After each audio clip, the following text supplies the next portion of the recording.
Ready? We are recording. Okay.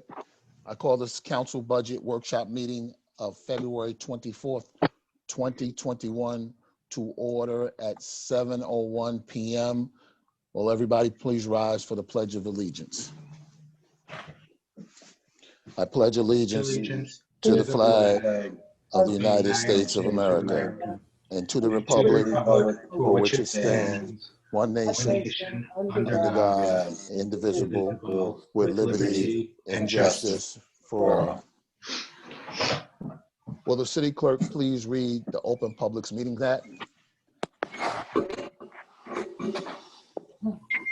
This budget workshop meeting is called pursuant to the provisions of the Open Public Meetings Law. Notice of this meeting was published in the Record on February 11th, 2021.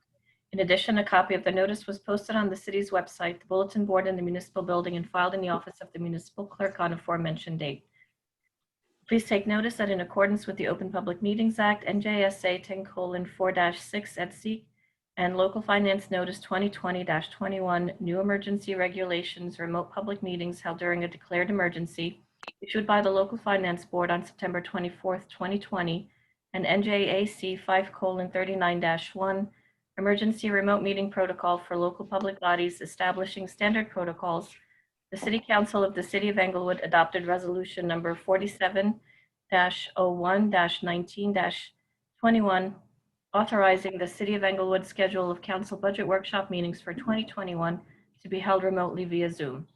The schedule of meetings was revised via Resolution Number 053-02-02-21. Members of the public who wish to participate in the meeting may do so by calling or clicking on the link below at 7 p.m., the link on our website, or by dialing 929-205-6099. The meeting ID for this meeting is 826-6403-3195, and the passcode is 946053. Individuals calling into this number will be able to fully participate in the meeting, including providing public comment. Public comments may be submitted by 3 p.m. on the date of the meeting, either through written letter or email to meeting@cityofenglewood.org. All written comments shall be read during the public forum portion of the meeting and shall be subject to the same time limitations for public speaking. Duplicative comments shall be noted for the record and summarized. The agenda for the meeting can be found on the city's website at www.cityofenglewood.org. The separate meeting will be used if closed session is required. Proper notice having been given, the municipal clerk is directed to include the statement in the minutes of this meeting. Will the city clerk please do the roll call? Councilman Cohen. Here. Councilman Hamer. Hello. Councilwoman Marin. Here. Councilman Rosenzweig. Here. Council President Cobb. Here. Also present is Mayor Michael Wiles, City Manager Sonia Alves Viveros, and CFO Michael Kaufman.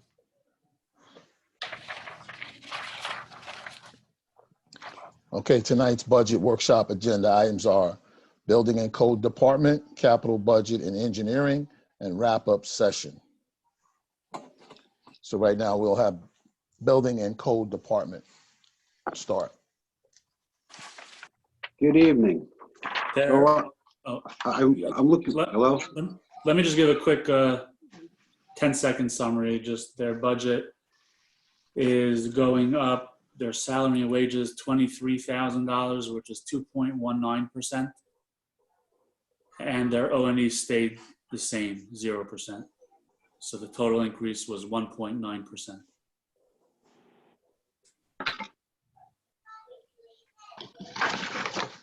Hey, Walter.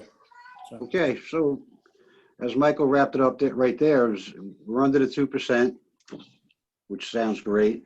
I'd like it to be a little less than that, but I think safely if we left the overhead budget the way it was from last year going into this year, we should be okay.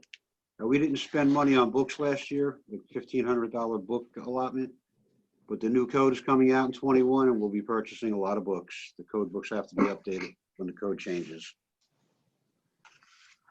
And all the rest of the funds going through, if you'd like me to go line by line.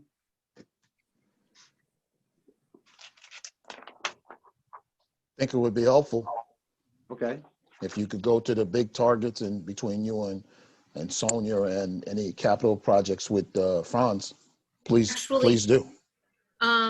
Excuse me, Walter, could you please go over your 2020 review and then over your 2021 review? I think it's important for everybody to see how we did in 2020 because of COVID, and then what we're looking forward in 2021, just so everybody knows that whatever whatever revenue we made in 2020.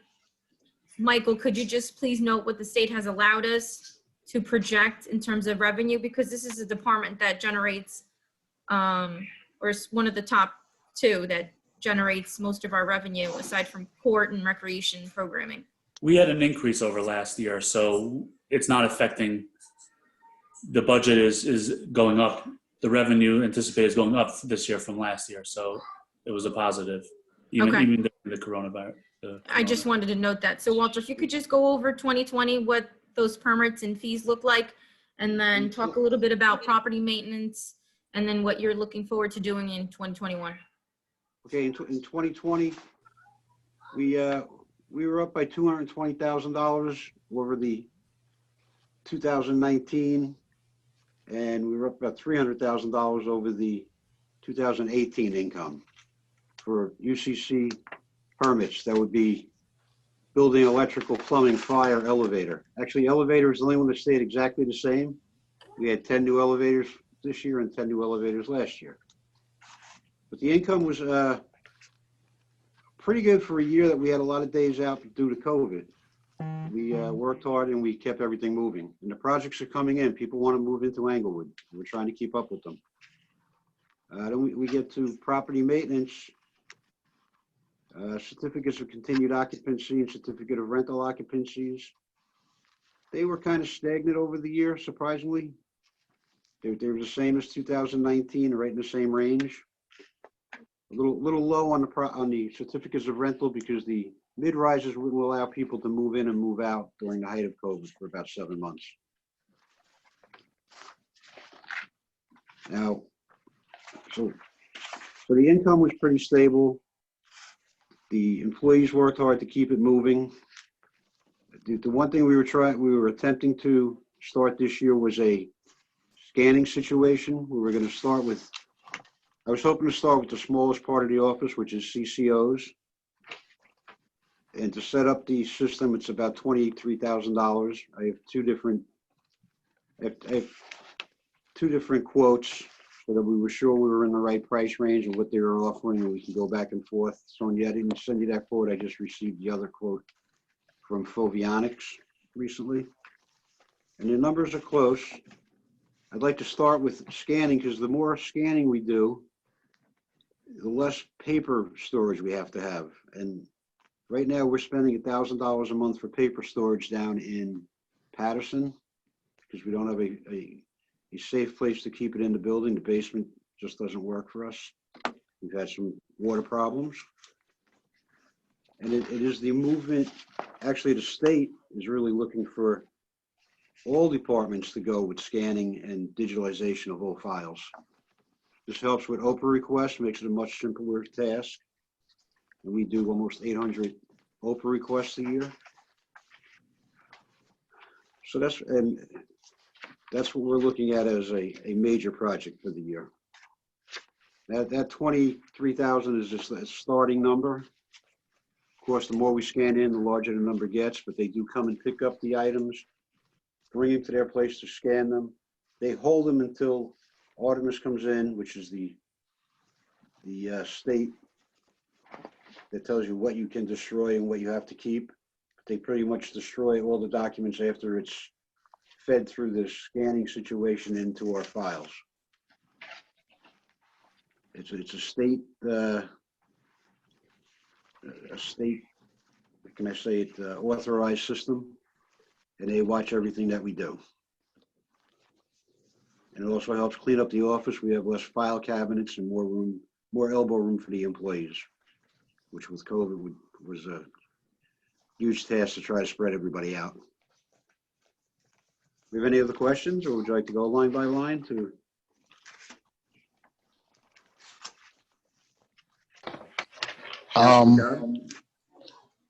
For me, I mean, I think I saw Councilwoman Marion shaking her head. So, Judy, did I misinterpret what you were No, doing? I was agreeing with what you said before. I would like to hear it line by line. Yeah, I think it's important that we do that and we go section by section because I have some questions as well. So I think it's the opportunity for the members to ask questions regarding this department. So if you go line by line, we'll kind of tell you to stop. And if we got questions, Okay. I have questions for property maintenance. I'll tell you that. So when you get there, first we can have that conversation. But you could start where you just ended off at, and I'm sure the members will ask their questions accordingly. Well, as far as going line by line overtime, I'm not going to go payroll budget, as Michael explained to you. That's basically contractual. But overtime budget, I requested 24,000 last year. You allowed me to have that. I spent 5,500 of it this year. We don't know how much overtime we're going to spend. That's emergency situations only that we use overtime, such as if we have a snowstorm on Thursday and we need to write summonses on Saturday, we have to pay overtime for the inspectors to come in. Or calling in the middle of the night if I'm not on call. Walter, hold on one second. So when we call you in for a snowstorm, you're writing tickets on what? On snow removal for sidewalks, public sidewalks. Property maintenance gets called in for that situation. Okay. Did you write? Snow removal on the public sidewalks. Excuse me? Did you write any recently? Yeah, we had one day that we did have an overtime day. So you're saying to us that you wrote tickets on this one overtime day in 2021. That's what you're saying, right? Yes. Okay. We 2020.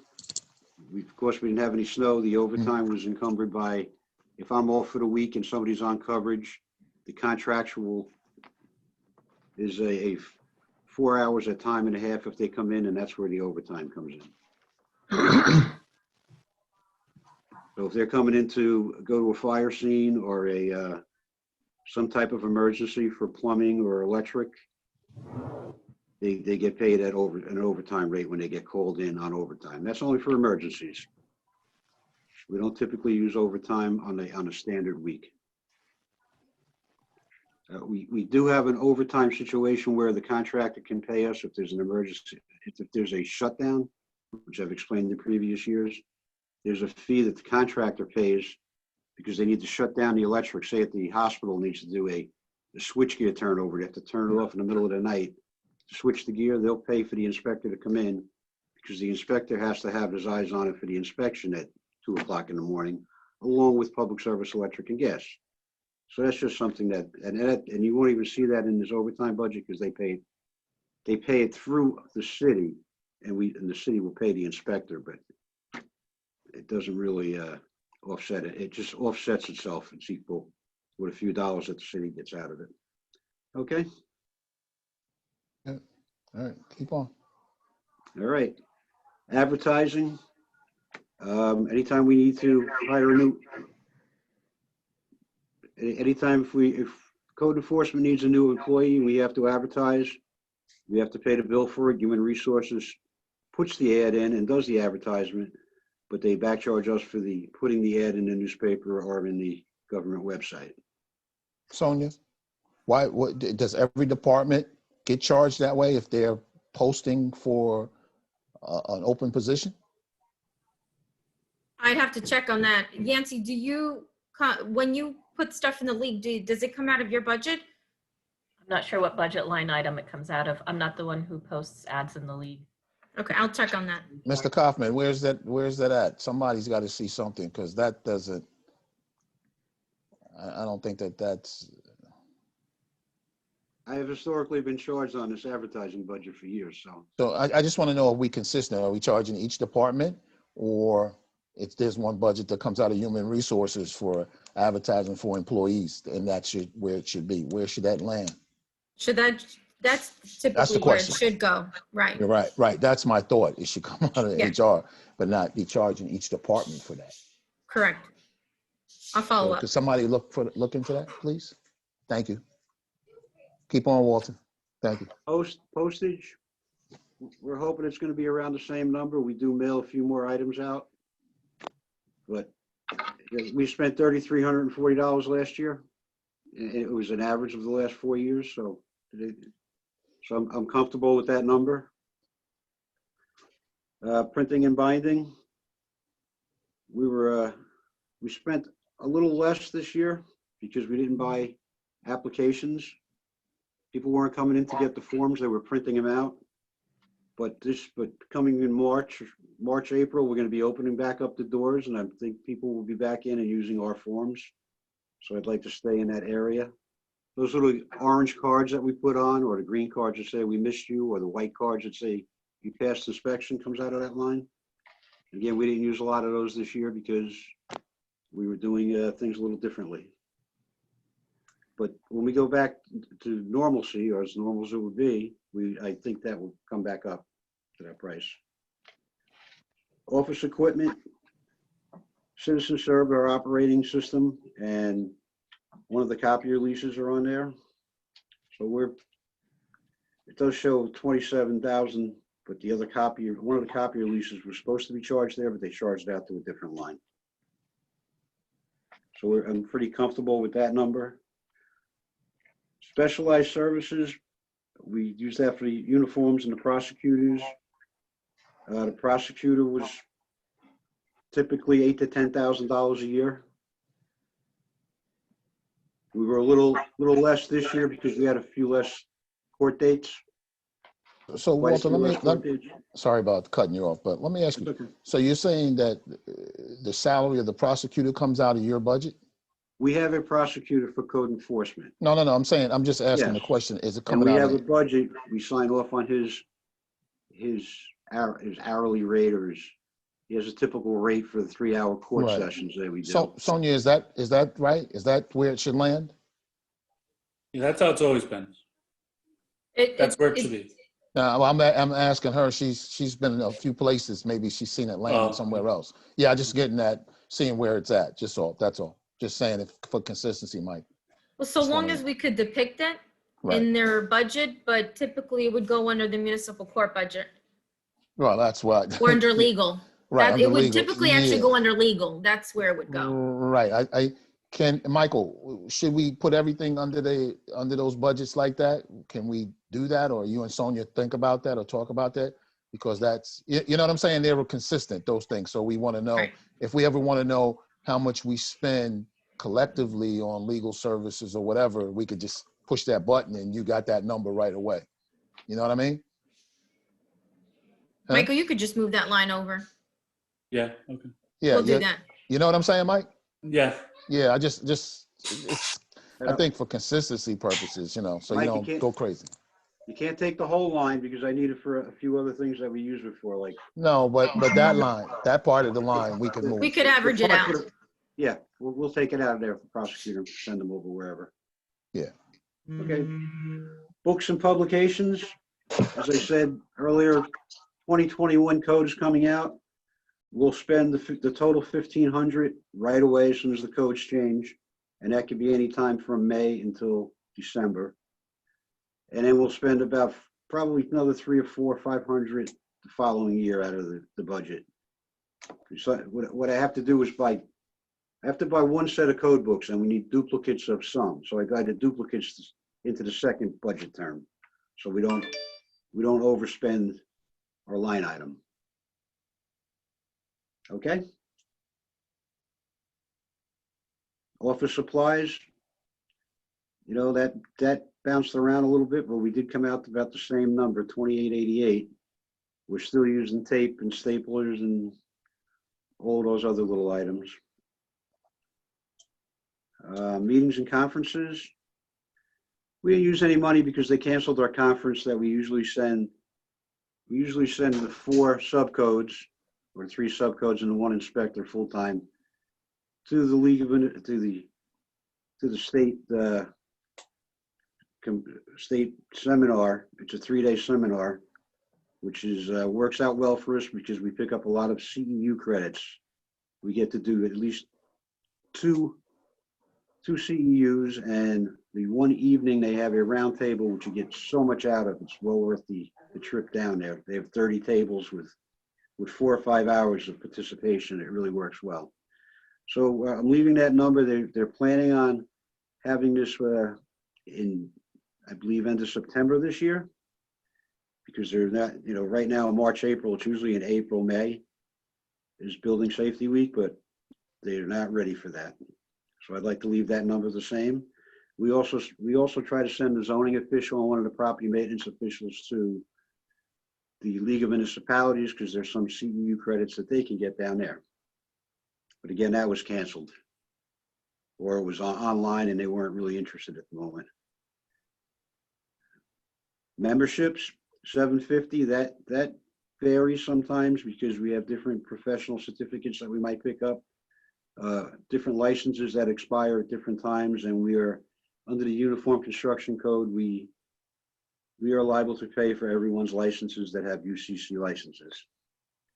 So some years we have 3 guys that need licenses, some years it's 2, but we haven't spent over $750 in 1 year. And the travel allowance, $600. We usually do spend $300 to $500 on travel allowance because there are seminars all over the state. Now that might change if we, again, this year just do online seminars. We'll take the money out of this budget, the travel allowance, because we're not going to classes all over the state. We're just going on our iPads. Does that sound fair? Next year you could have the money, if they continue with only online seminars. But we don't know what they're going to do yet. Office equipment's pretty stable. Office furniture, we didn't purchase any office furniture. We were trying to rearrange the office, and I might need another 2 desks or at least 1 desk, and we're trying to get some rolling tables to work with. So we probably will spend that shortly in this year.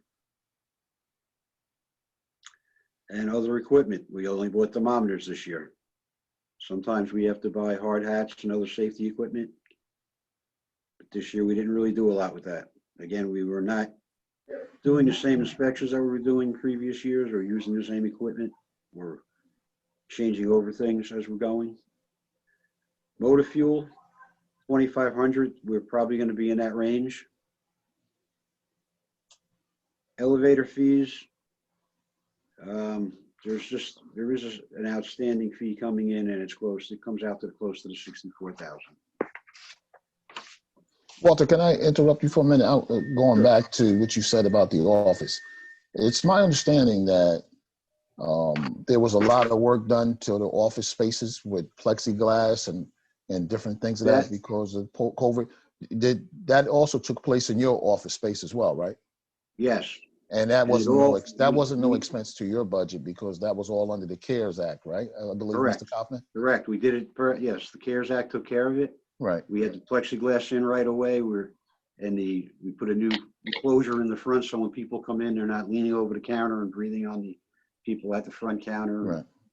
We spent, I think, about $11,000, but it came through CARES. Okay. We put small partitions between the desks.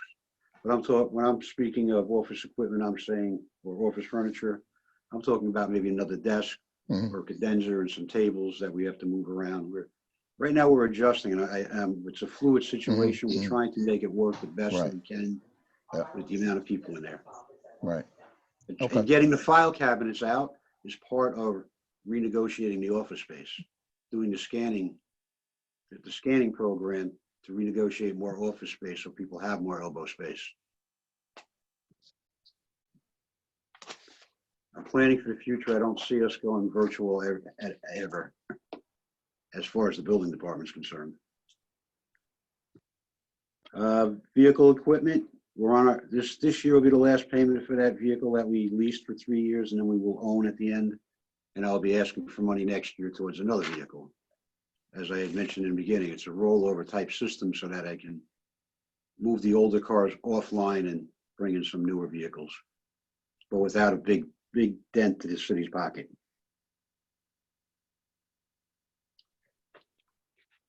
And rent equipment and machinery, we did spend $800 in repairs. The 2,000 was for sometimes we have problems with the GPS systems. So we can get the cars through inspection, but that's about it. Anybody have any questions for Walter? I can clarify about the advertisement. So just from looking at the league, when we advertise, it looks like Right. it goes to individual departments. That's how it's been allotted. Yeah, Charles, I have a question if I can. Walter, with the massive exodus from New York into the suburbs, you had a robust year. What do you anticipate in 2021? Do you have any sense of what's heading our way? We have a lot of permits coming in right now. I can't guesstimate if they change the interest rate. That could change things. Right now, it's prime time for Englewood. People are moving in because it's close. The interest rates are down, so people that are staying or renovating their homes because they can do it right now. So I would say we're going to be busy throughout this year minimally. So people are putting more of an effort into rehabbing their house, and code enforcement kind of protects them from disreputable vendors. More people are actually working from home.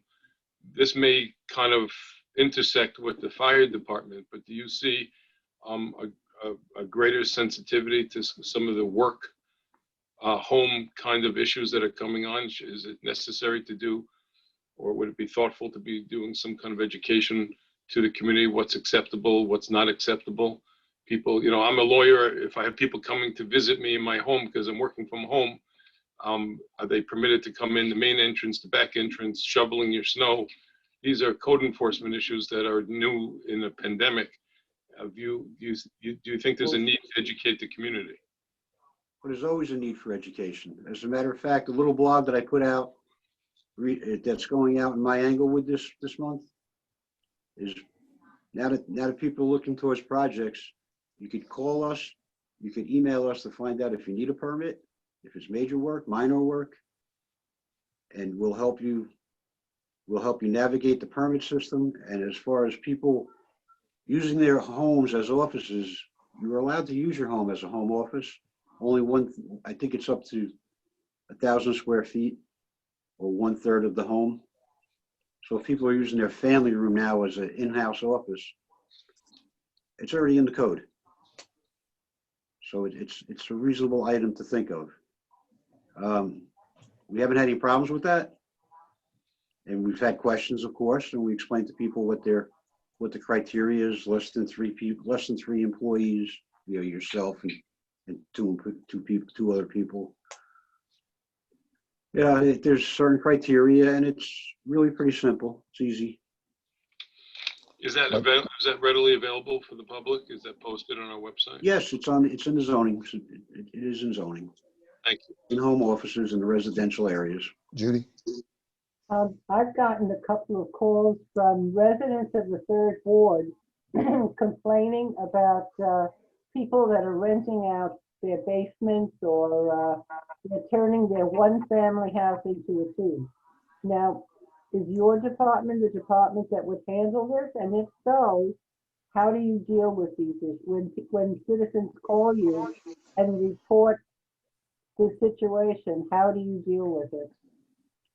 If somebody reports a home that they believe is illegally being occupied, we do an investigation. There are certain items that a trained eye that does it all the time, like Mr. Scott is very good at it. Wayne Scott, our zoning official. He's been around for 18 years here. So he can look at a house and he can kind of tell when if it's a home with just a lot of people in it that are family members, or just from the outside, you can tell a lot. Sometimes you can tell by the way the doors are set up, or the way that, the pile of bicycles in the yard. They're not all kids' bicycles. They're a lot of, there's just, we'll knock on the door and we'll ask, depending on the situation is. If we get a call if there's construction going on, by all means, I go as a construction official. I have a right to enter a building that is under construction if we feel that they are under construction. If there's some exterior evidence of construction, sheetrock in the garbage can, for other items. So we do follow them up. Typically it's 1 or 2 a month that we do find that we can get into and clarify and do everything that we need to do to get to the other end. And amazingly, tenants complain on the landlords. The day that they don't have any heat and they call us and complain and we show up to follow up on their complaint, that's usually the day that they're evicted. But they're evicted by the city and the Right. landlord, and then the landlord is summoned for the situation. I think what I was getting at, I would be primarily concerned with illegal use of a basement, you know, because of a fire situation. I think it's very dangerous. So what I would like you to explain to me, because I really don't know. If I tell you that I've seen a situation, I believe the family is renting out their basement, they have no windows, what would you do at this point? We'd send somebody out there to investigate to see if we can come up with something that leads us to believe that somebody's in the basement. We'll knock on the door. Right, We'll request to come in, and sometimes people will let you in, not knowing. that was, yeah. Sometimes they already know, and they tell you, oh, it's my cousin, I let him stay there, and he's not charging rent, but it's still illegal to be in the basement. So there's a lot of follow-up to do on a situation like I that. was gonna say, I There's a know lot you of- can't, yeah, you just can't walk in No, unless they give you permission. we can go for a municipal warrant, which takes a little while, but we've done that. Okay. We've pretty well versed in the situation of how to attack these situations. Thank you. You're welcome. Anybody else have any questions for Walter? I do. Yep. Council President. Yes.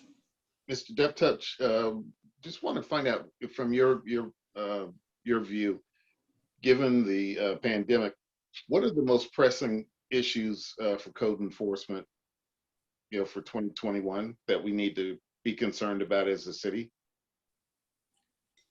Inspections, the amount of people that we meet, trying to keep ourselves quarantined and safe with PPEs, you know, and the temperature readings when people come into the building or when we go out to a site, we try to keep it's still the same thing. It's the same as we had in 2020 when the pandemic broke out. We had the same situations that we're trying to keep ourselves safe and keep the public safe.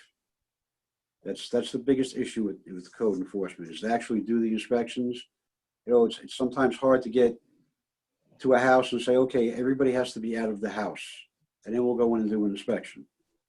And as you know, we went through it with Parkview, and it was hard to get people out of the house, but we kept going back until we went through each one individually and got ourselves in and comfortable. I think it's going to be more video inspections, but our officials or inspectors are equipped with cell phones, and they can do video inspections as the contractor can walk through, and the inspector can stay outside and safely have them direct the camera to where they need to look. So that's the challenge, is doing the inspections, or people coming into the office and keeping the office staff well quarantined from them and safe with, like you said, the proper PPEs and sanitary devices and air scrubbers. So, Does that answer your question? That's our. well, no, that's part of it. But my another part of the question is from a revenue standpoint. You know, last year was a gain. Last year was an improvement over the prior year. We were going to get from you. You were going to start generating a report that spoke to the different construction projects that were ongoing throughout the city, and you know, it came once, and then I've not seen it since. So I am interested in finding out where the revenue is being generated, and you know, I know we've got Bennett Road, the issues that or the work that was done at both Rock Creek and Parkview. So I know that those two drove a lot of, probably drove a lot of revenue. But I am curious to see how many projects there are underway, and on a rather frequent basis, get that information just so that we can see how much building there is going on. And, how Would you much like me, would you like me to send that? We have a report that when the permits are executed, you can see a report of the permits that were executed every day. If there was 3 permits, 7 permits, they give you the address. Give you the address and the amount of money that the permits were, if you'd like to see that report once a month. It tells you the addresses. It doesn't actually tell you the job. It does tell you a new home or an addition, interior renovation. I could run that report for you once a month. And we also ran a report last month. I think we just started in December with a report. If you go to page, I think the 3rd page in the,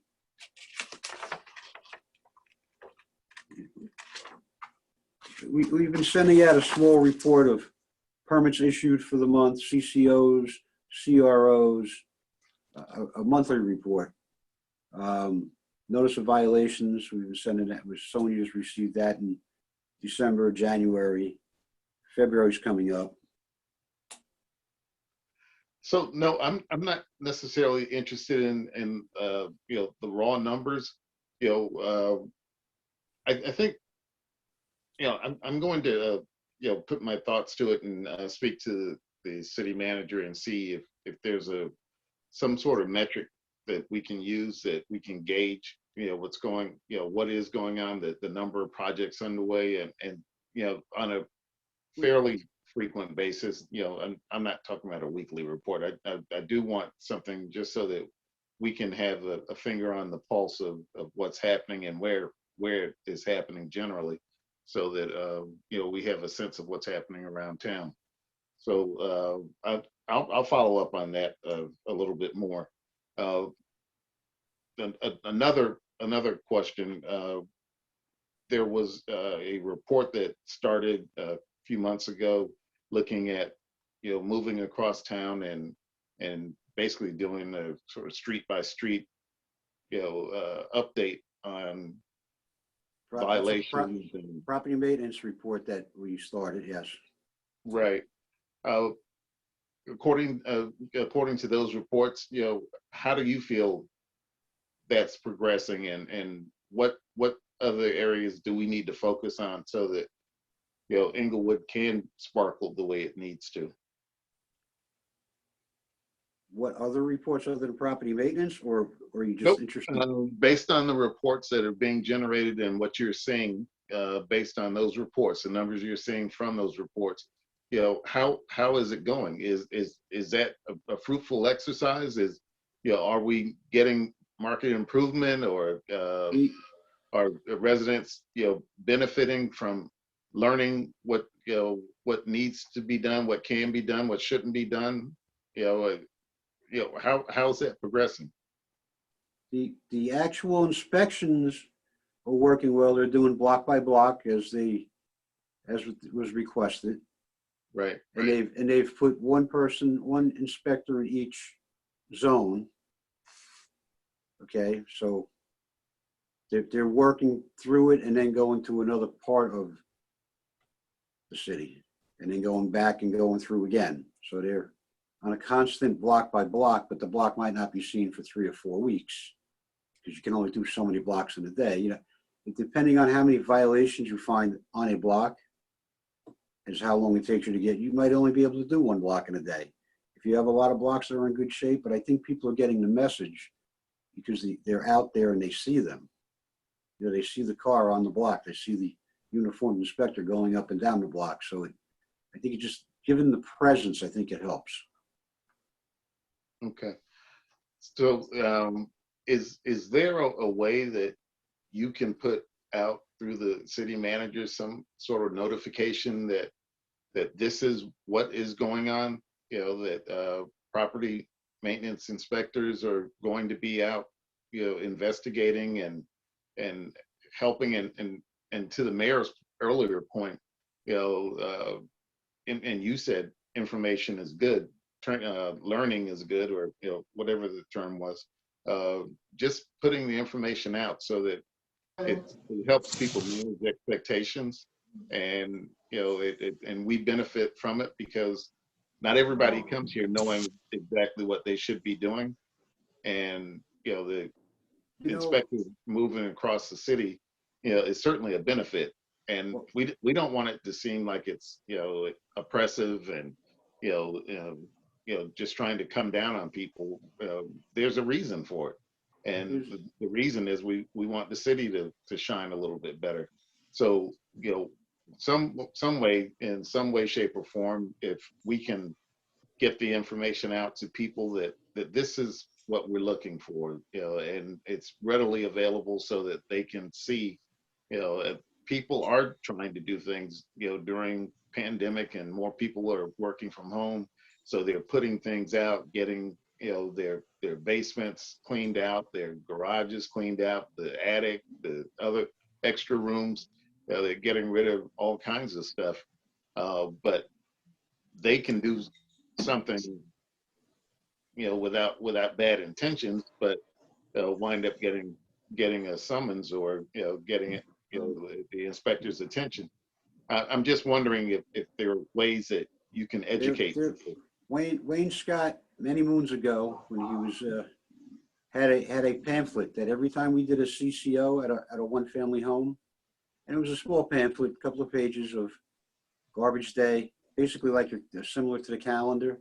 Gives you garbage day, what day to pick up, what day, how high, when you should cut your grass, when you should, basic property maintenance things that people don't think about.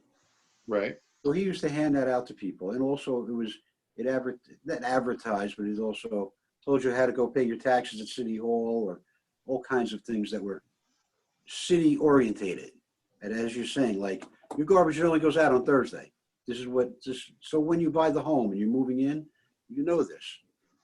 You're not, you send it out in the calendar. But I know what you're saying, and I'm going to work on that with Wayne to bring that back.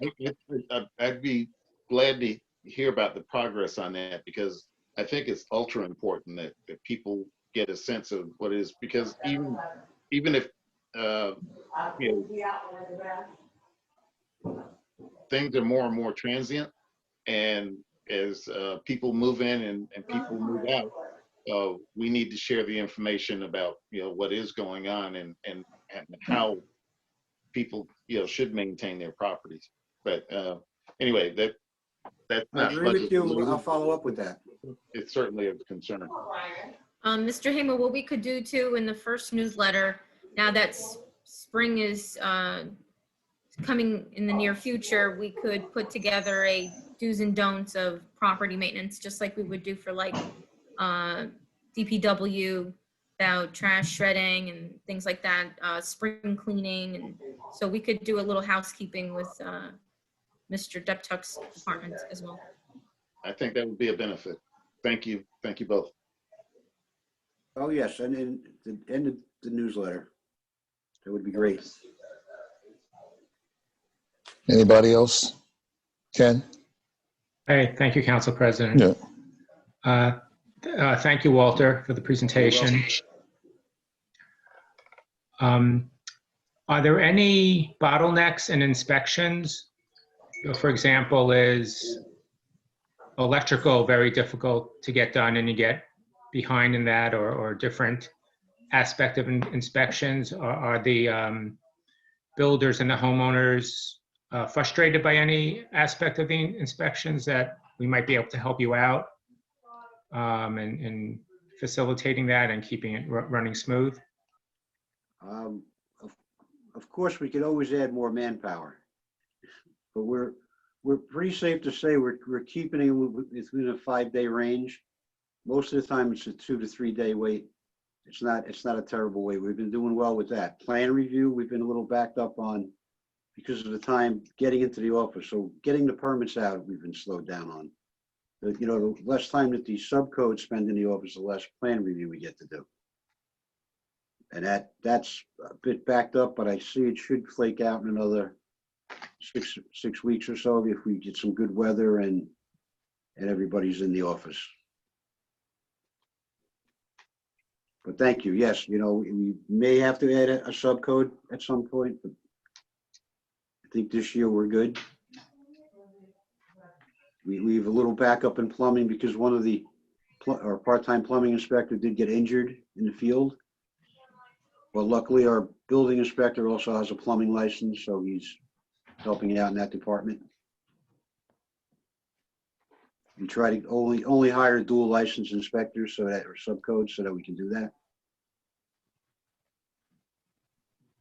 Okay, how about the big projects in town? I've been on the planning board the past 2+ years, and it's interesting to see it go from concept to something that you're inspecting. Have there been any problems with some of the big holes in the ground? I saw a brief update in your report, but have those been going smoothly? They're moving along, and as far as inspections, yes, they, typical little items where there's snags, but as far as the inspections, what happens is there's different times when you need different inspectors. And again, there's sometimes, like right now where the small building by Grand Avenue, between Grand and Dean, right now they're in the footing stage. So it's mostly a building inspector's job. And occasionally you need a little help from the plumbing inspector, but our building inspector, while he's there, can do plumbing. So that kind of frees up. But once it gets to the typical doing all the apartments, then there'll be a plumbing inspector on site and a building inspector on site. It does take a lot of hours, but we have it pretty well lined up. You can see all the buildings that we've been through, and we do have a lot of experience with them. Whose job is it to make sure they build what they said that they were going to build? So Whose job is that? Yeah, that an extra floor doesn't pop up and things like that. That's the building inspector, the city engineer, the zoning official, myself as the building official. You have a lot of eyes on a building like that, and floors don't really pop up. That was a misnomer back on 20 Palisade Avenue. I'm not saying anything. Okay, I'm just. Okay, it was dubbed an extra floor, but it was really an extra 10 square feet. Okay. In each apartment. It was not a big deal, but anyway, we have a lot of checks and balances, and we do invite the DC. We have a lot of checks and balances. Okay, great. And my last question is, did COVID slow the pace of the big projects in town? Yes. Okay. But how much would you say projects were delayed because of the pandemic? Did they just freeze up for months at a time, or are they just going at half pace? They were going at a slower pace. Even the inspections took longer on a large job because you had to, if you were doing a situation, an area of a large job, you'd have to take all the employees off the job site, or off of that piece of the job site for 2 or 3 hours while the inspectors were there. This way we didn't have cross-contamination. We were very careful about the COVID situation, and it worked out. And we did get to, being that we were so careful, I think it helped move the jobs along because people weren't getting cross-contaminated. Because if one of the inspectors were down with COVID, you really slow it down. Or if the employees got COVID from one of the inspectors, it works both ways. But we were very diligent with our safety rules.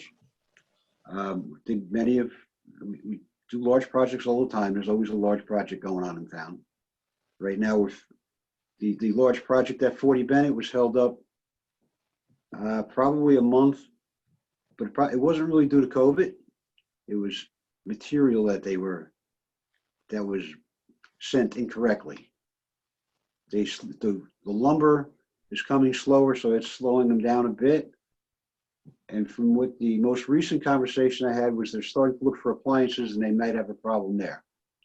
So we've worked out a system where they can just, if they have appliances for 4 apartments, we can give them a temporary CO for those 4 apartments, and they can, as they go, we put the appliances in, we'll do the final inspections. So we help them. We're willing to help them and do what we have to do on our side to keep them moving, because the quicker we get them done, the quicker the tax money comes in. And ultimately, that's what we really want, is the project to be complete. So I think we're in pretty good shape. All right, thank you. You're welcome. Anybody else? Walter, you mentioned something that you expect a lot more permits this year, 21.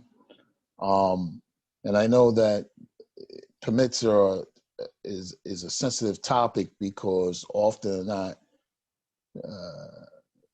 people are complaining that they don't get them approved timely.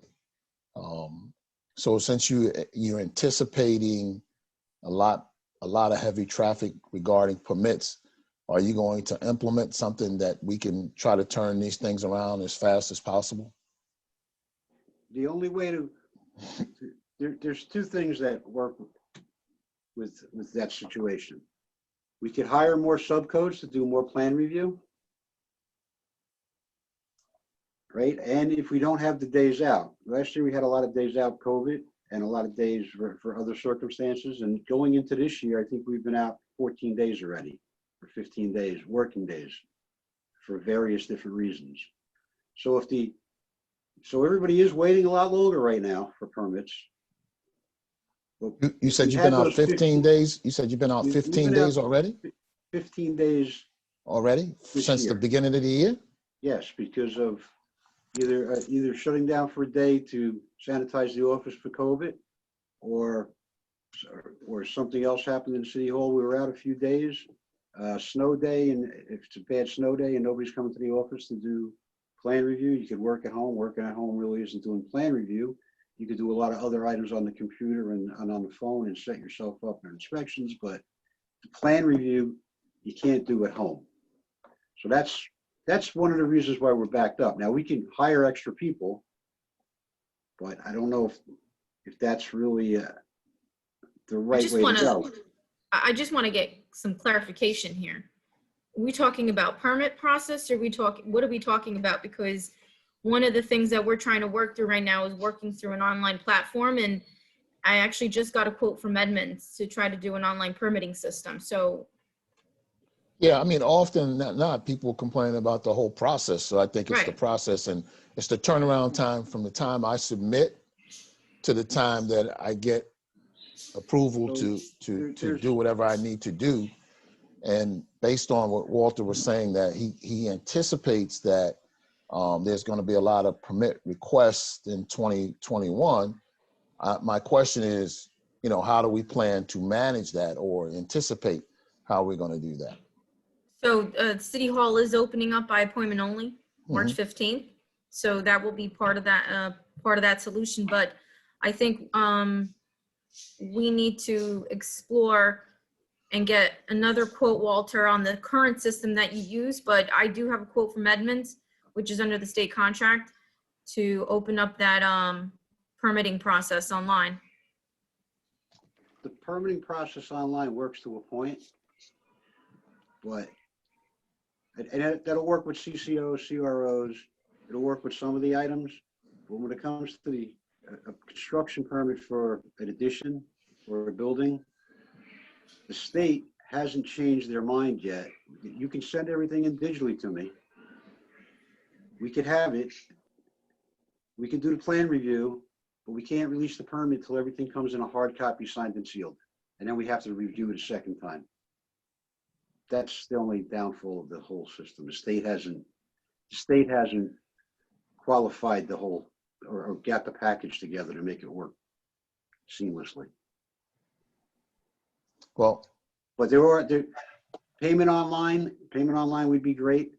CCO, CROs would be great online. And yes, there are certain things we can do online. It will help. It will improve a lot of it. Would it help when people come to get a permit that we tell them what exactly they need to do so they understand their responsibilities, so that they could help expedite the process a little faster? That's one of the items that has been missing for the last year since we closed down. We used to have it in the morning. I'm sure you've been in the morning at 9 o'clock when you saw people in the hallway. Well, they got to speak to the inspector. They got to speak to the subcode. Okay, this is the paperwork you need. Here you go. Fill it out, highlight it, do this, do this, do this. And that definitely helped move the permit process along in a much better. Do we have a checklist or something, what they need to know for that particular one? So when that person comes in and fills that paperwork out, you said you check off the following items that they need to come back to you with, so that this will help expedite the process? So if you come in as a homeowner, you say, I want to do this project, and you can come in and talk to us.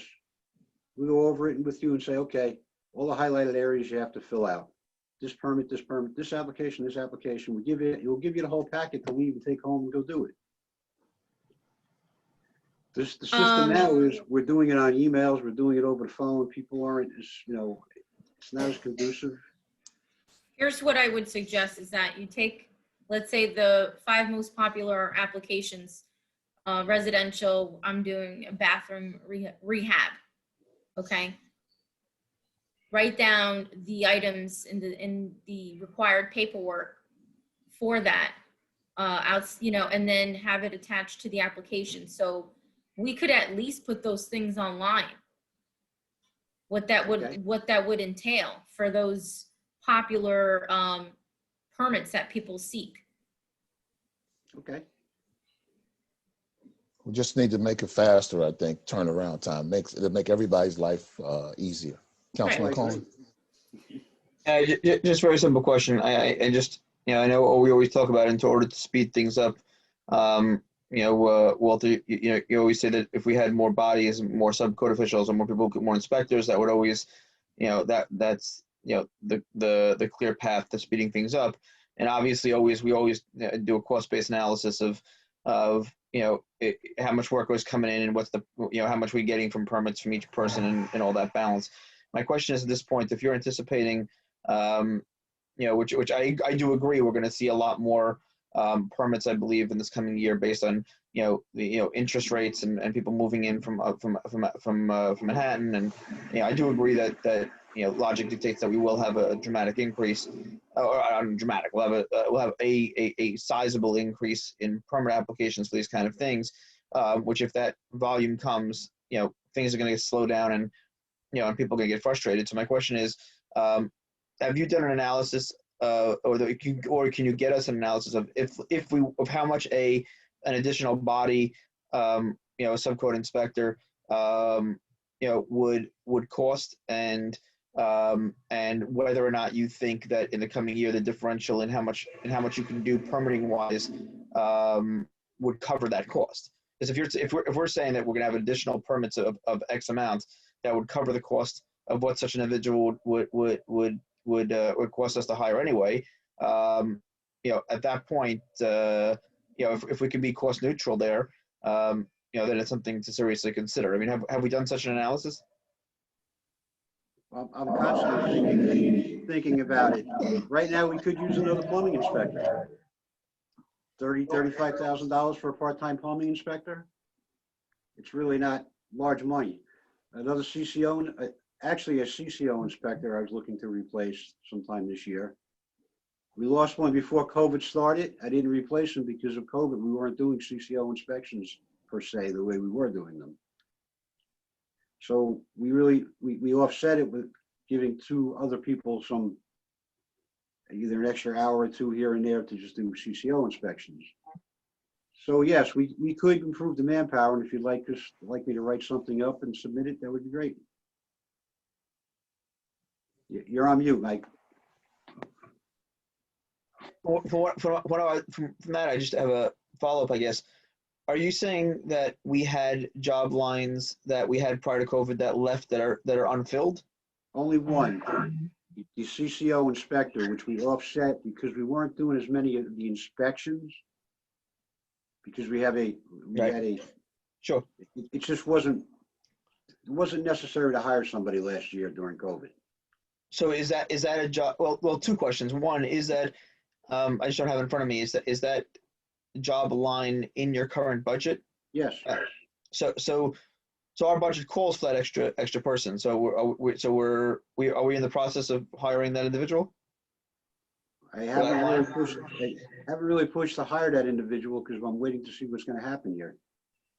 Right, but if you think we're coming out of COVID, we might be coming out of COVID.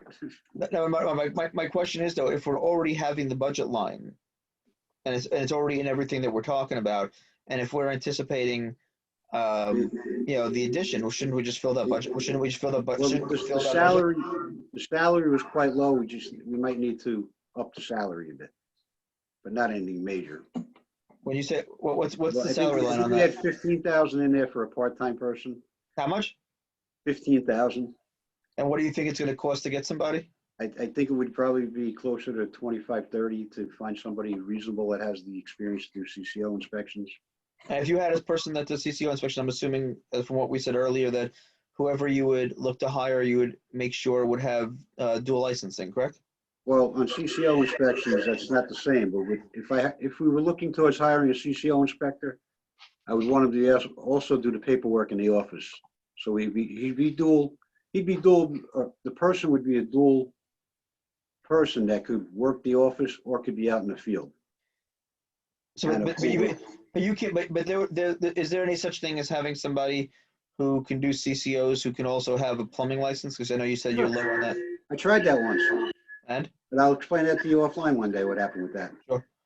All right. So my question, just in general, is I would say if we have an open line and we're expecting an increase of permitting, if the line is already being funded, I would just advocate that we fill it. Okay.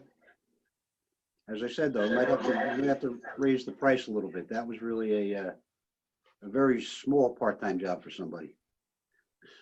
So in terms of the amount, the salary, are you talking about that for that kind of money, we wouldn't get the amount of hours, or we wouldn't get the amount out of a person, or we wouldn't get the quality? We couldn't get the quality. It wound up to be like $20 an hour, and you're not going to get somebody with the experience to do the job correctly at that kind of money. So you're saying for an extra 5-10 grand, we can get somebody that we need? Probably. I can't guarantee it, but it's a little better of an offer. So I mean, I'll come up with some numbers. I would like to come up with numbers that actually and give you the hours and the job description. So I would ask if you can, because to me, obviously the stuff that everybody always talks about is the the timelines and getting stuff and saying stuff done. And if we have an open line and there's a way to fill it, which can help in folks' processes in this regard, I definitely think it's something we should be looking at right away. So Walter, I would ask you if you can put pen to paper, like you said, on such an analysis, and get it to the city manager, I guess, to get to all of us or whoever or whatever the appropriate methodology is, in a timely fashion, so we can review it while we're in this process. That'd be great. Okay. Thank you. Anybody else got any questions for Walter?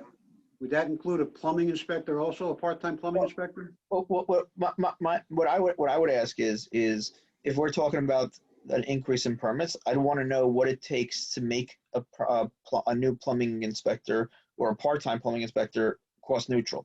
If for instance, if we're seeing an uptick of X percentage in permits, that would cover that cost. That's kind of where what I'd like to see. If you can make the case successfully to me that, I can't speak for the rest of the council, obviously, but to me, if you can make the case that hiring a part-time plumbing inspector would speed things up and be cost neutral based on an increase of permits, I think that's something that we need to look at right away. Okay. So, make the case, man. Okay, Walter. Sonia, I think we're finished with Walter. Just one, Council President, just Yep. a couple of short questions, real short questions. Walter, do you have space enough for the personnel that you have now safely to occupy the offices? For what we have right now, yes. The way I've resituated the office, we are at capacity. As a matter of fact, I have one person using my desk sometimes, and I'll use the plan table while I'm doing plan review for a day. So or a day when I'm out on meetings, I have one of the administrative assistants use my desk because I'm out on meetings. So I need to make one more space in the office, and getting rid of those file cabinets, as I said, will make the room so I can realign everything. So the scanning process is the number one part of the situation to enlarge the seating capacity of the office. So would you say that was an issue before COVID, that Yes, you already it's always reached been an issue. capacity? Okay. That's why I started. I'm sorry. So if we're anticipating bringing more people in, I'm concerned about where they're going to work? Well, a part-time inspector, if they're not in the office, they just come in and pick up their paperwork and go do their inspections. Okay, all But right. I really don't need a seat for them unless they're doing admin work while they're in the office. And that's, again, I'm still looking at moving file cabinets around and moving some stuff and straightening out the place. It just takes time. Okay, and the last question, you said out of the 40 days that we've had, business days that we've had last month and this month, your team's been out 14 or 15 of those? Yes. And then in the holiday too. Understood. 2 holidays. All right, thank you. You're welcome. That was a big slowdown for the year. Certainly. Sonia, that's it for us with Walter, I believe. Okay. Okay. I thank you all. Have a great night and be safe. You Yep. too, Walter. You too. Thank you. Take care, man. Thank you. Next we have Mr. Volsi. He looks like he's dressed for an interview. Mr. Cobb, just also, I know because also Franz is going to be doing capital, there are several department heads in the attendee columns. If anyone has any questions for them, they are prepared and are here. Okay, that's fair enough. If Sonia and Franz want to let them in to speak on whatever, Let me they know. just need to let you. They just need to let you know. That's all. Yep. Yep. That's fine. That's fine. So Franz, Am I heading with the talk about capital? engineering. Well, I guess we're going to talk about engineering first, right? That is an interesting topic. Obviously, this year is a little different for me because obviously we're transitioning into being in-house. Presently, right now, I mean, we have 3 employees. We just got an engineering inspector late last year. He's helping to drive things as far as inspections are concerned within the office. We face some challenges in our transition to in-house services, essentially getting our records and files from our old program and getting them into the city's system and making all of that work. As Sonia mentioned, we are trying to integrate into the admin system. That's the system with the city to deal with some, escrow components. It'll help us more efficiently, bill, collect, refund escrow accounts, etc. In terms of personnel, ideally, we would need 1 more person in the office to have it complete. But as far as hold on, who that person should be, Hold on 1 second. We got some feedback. Can everybody put their on mute so that we don't get that feedback, so we can listen to what Franz is saying? Thank you. Like I said, we're probably going to need 1 more person in the office to have our office complete as far as the ideal number for the engineer's office. But in terms of exactly who that person should be, requires some discussion. A planner is essential for the city of this size, especially with the level of activities that we have. As many of you know, the need for a planner has been brought up a number of times during our council meetings. Whether the planner would be, directing the council or advising the council regarding, building heights, setbacks, helping with the master plan, etc. A planner, no matter how you look at it, will play a key role in moving the city in the right direction. Selfishly for myself, an engineering technician is also someone that we would also need. The engineering inspector would help us, with project engineering designs, facilitate the escrows and the billing and that sort of thing. And also help us with obligations that the cities need to keep up with, especially with the changing laws and rules with DEP, stormwater management guidelines, etc. So both of them are key people that would be, that would be required, that we would want. But quite honestly, I think we can only have one.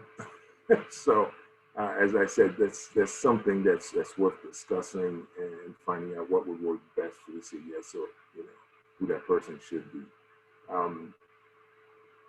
As far as how the office is doing, we've had a lot of upfront costs, obviously, from transitioning over, settling in, getting equipment into the office so we can start to move forward. So I really don't have a baseline set yet as to what the expectation is or what we're going to bring to the city. But our focus is being as productive as possible in a way that we know we're capable of doing. And this year was difficult for us for many reasons, the pandemic being one. It affected everyone, but just transitioning over took a little doing. But now I think we're sort of like in the groove of things. We kind of have our feet in the water, and I think we're gonna be a lot more productive this year. We plan on continuing to work with the departments and outside agencies like the Millennium Strategies, the county, the state, just in order to provide the best guidance we can, not only to you but to uplift the city and all its residents. Inspection is going to be key. We're looking to increase inspections. We've already done that with the new inspector that we have. He's been out there looking over at the sites that that we need to make sure that we take a look at and make sure that they abide by all the engineering requirements. Obviously, the weather hasn't been cooperating, but once the snow melts, we plan on picking everything back up again. Aside from the day-to-day activities, our most visible work is through our capital projects. So that's the one thing that we're looking to get going again this spring. And that's essentially all I have for the group right now. I'm not sure if you want me to go into the capital project right away or if you have any questions for me before I do that. Anybody have any questions for Mr. Volsi on this part, I guess the engineering part of it, before we get into the capital? Nope, I think everybody wants to get into that capital part of the action, Mr. Volsi, and let's talk about our infrastructure projects. And if you could be so kind, just what do you believe the priority is, and what do we have rolling over from 2020 that wasn't done, and then what do you see 2021 being? Yeah, let me start by saying I'm assuming everyone has the latest. We're getting some feedback. We're actually getting some feedback from somebody. I don't know. Oh, it's going away again. All right, go ahead. It should be draft number 5. I hope everyone has that. I want to start by thanking all the department heads, and Michael, Sonia, and everybody's effort in putting this together. It wasn't just me. I got a lot of help in doing this. I haven't changed the capital layout from previous years. For the new council members, just a brief overview of it. The first page is essentially a summary of the capital and the different compartments of it, so to speak. And the rest of the pages that follow through are essentially more of a detailed breakdown of what's included in the first page. And I Can I ask a quick question? Sure. Just on the first chart? Sure. What does present worth mean? So for vehicles, I could understand, but like, how are the roadways worth $38 million? That doesn't make sense to me. What we try and do, and again, it's an estimate. What I try to do is sort of like evaluate all the roadways all together that we own and try and put a sort of a value base on them as to what the roadways are actually worth in terms of what would it cost if we decided, we're going to mill and pave essentially just about every road in Inglewood. what it would cost the city. So that's essentially what that is, more or less. It's again, it's an estimate, but that's essentially what it's supposed to be. So you get a sense as to every year you can get a percentage of our roadways at exactly what we're doing, and relative to all the roadways that we actually have. Mr. Volsi, I just wanted to add, we did something a little bit different this year that I think is equally important, that we don't necessarily put everything onto engineering. Outside of the obvious, the infrastructure things, what I tasked each department is to provide their synopsis of, if there were particular vehicles or requests that were specific to their operations, that the capital requests come from them directly and not from Mr. Volsi. I think it's worth Mr. Volsi's time to focus more on the infrastructure, the roads, and our building improvements, rather than worry about, I'll just, not picking on Chief Suffren, but things like the radio should not really be of much concern to Mr. Volsi here. So if you have specific questions about outside of the infrastructure, or even vehicles, I'll try to assist with those. No, I'd like for him to go through the road improvement programs and things of that nature, timeframes that we think. But I'd like to know what we had for 2020 that we did not do and that we're going to do in 2021. We essentially have, and that's not just 2020, even that's in 2019. Yep. We essentially have 5 roads that are sort of leftovers that are lingering. One is Johnson Avenue. Right. Overlook Place, Demarest Avenue. Yep. That's from Tenafly to Knickerbocker. Right. We have Forest Avenue, Van Brunt to Dean. And then we have Englewood Avenue, which is from Lafayette to the railroad track. We have Johnson Avenue. Johnson Avenue. Right. Overlook Place. Overlook Place. Demarest Avenue, from Knickerbocker to Tenafly. Right. We have Forest Avenue from Van Brunt to Dean. And then we have Englewood Avenue from Lafayette to basically Dean Street. So I guess the question is, are these projects first up? Those projects, Johnson is essentially done. Overlook is essentially done. I mean, design plans ready to go to get out. Yeah, because Johnson ain't done. I can tell you that much. Yeah, just as far as ready to go out for bidding, etc. Okay. Demarest, we're finalizing.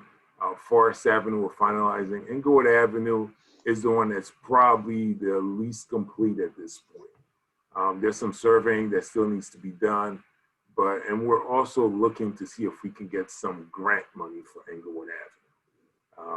So that's the one that's probably the least done. But the other 4s are going to be out in the spring to get. So we're looking to start these projects in the spring? Yes, we are.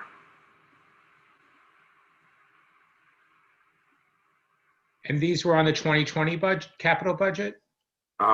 These were, most of them were in the 2020. Englewood Except Avenue was in 2019. Johnson Avenue had to be 2019 too, right? Johnson Avenue was in 2019, and so was Overlook Place. They were both in the 2019.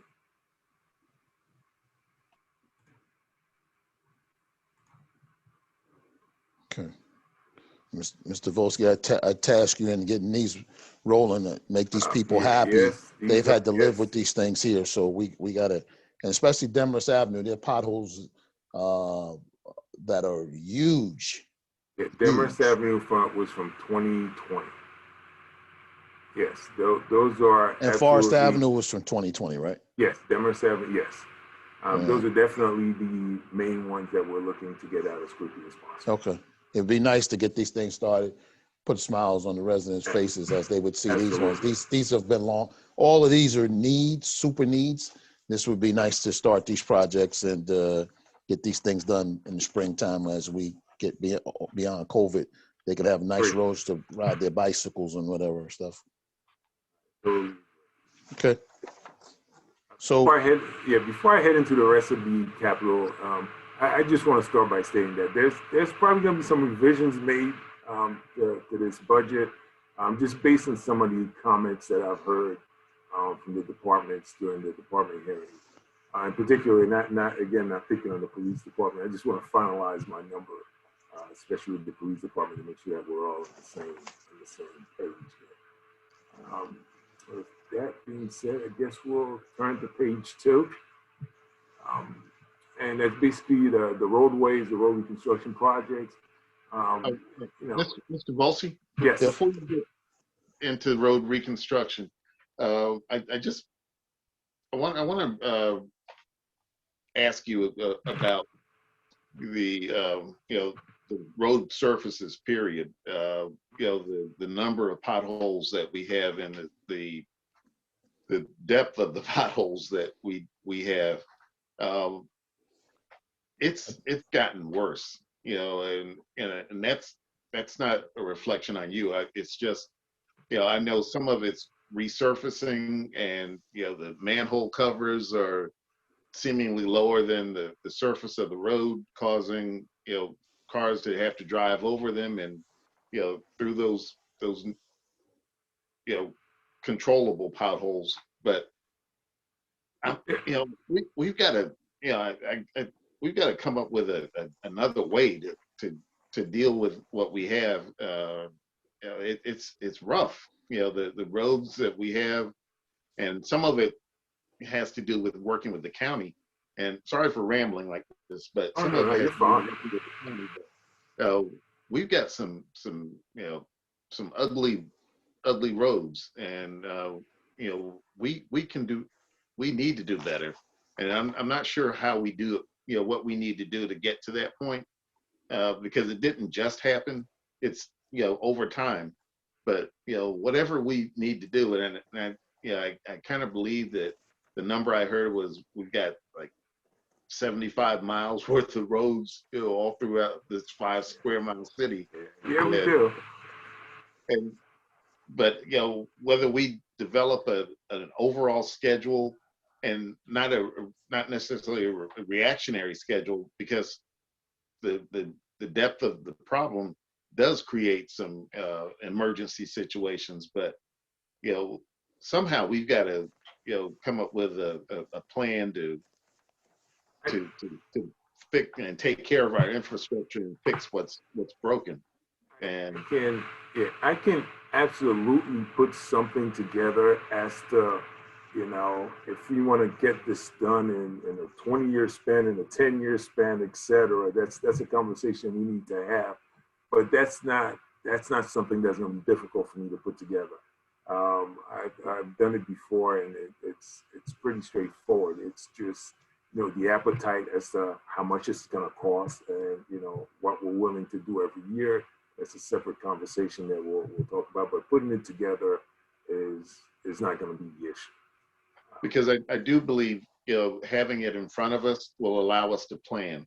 And if we have a plan, and sometimes we have to deviate, but there are some things that just a resurfacing, the milling and paving is one thing, and maybe we need to figure out if the people who are doing the milling and paving are doing what's best for us.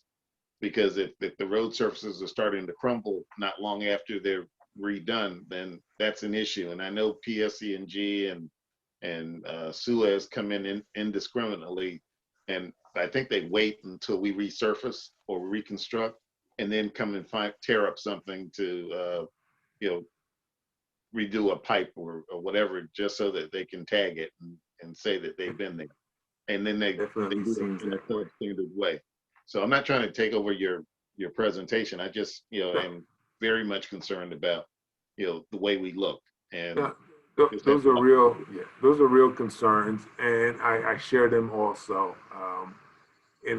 Once we have excessive amount of excavation in the road, it essentially tears away at the integrity of the roadway, especially when we have the freezing and thawing that we've been experiencing. It's not going to take long for potholes to develop and for the road to fall apart. So that is definitely something that we sort of have to manage.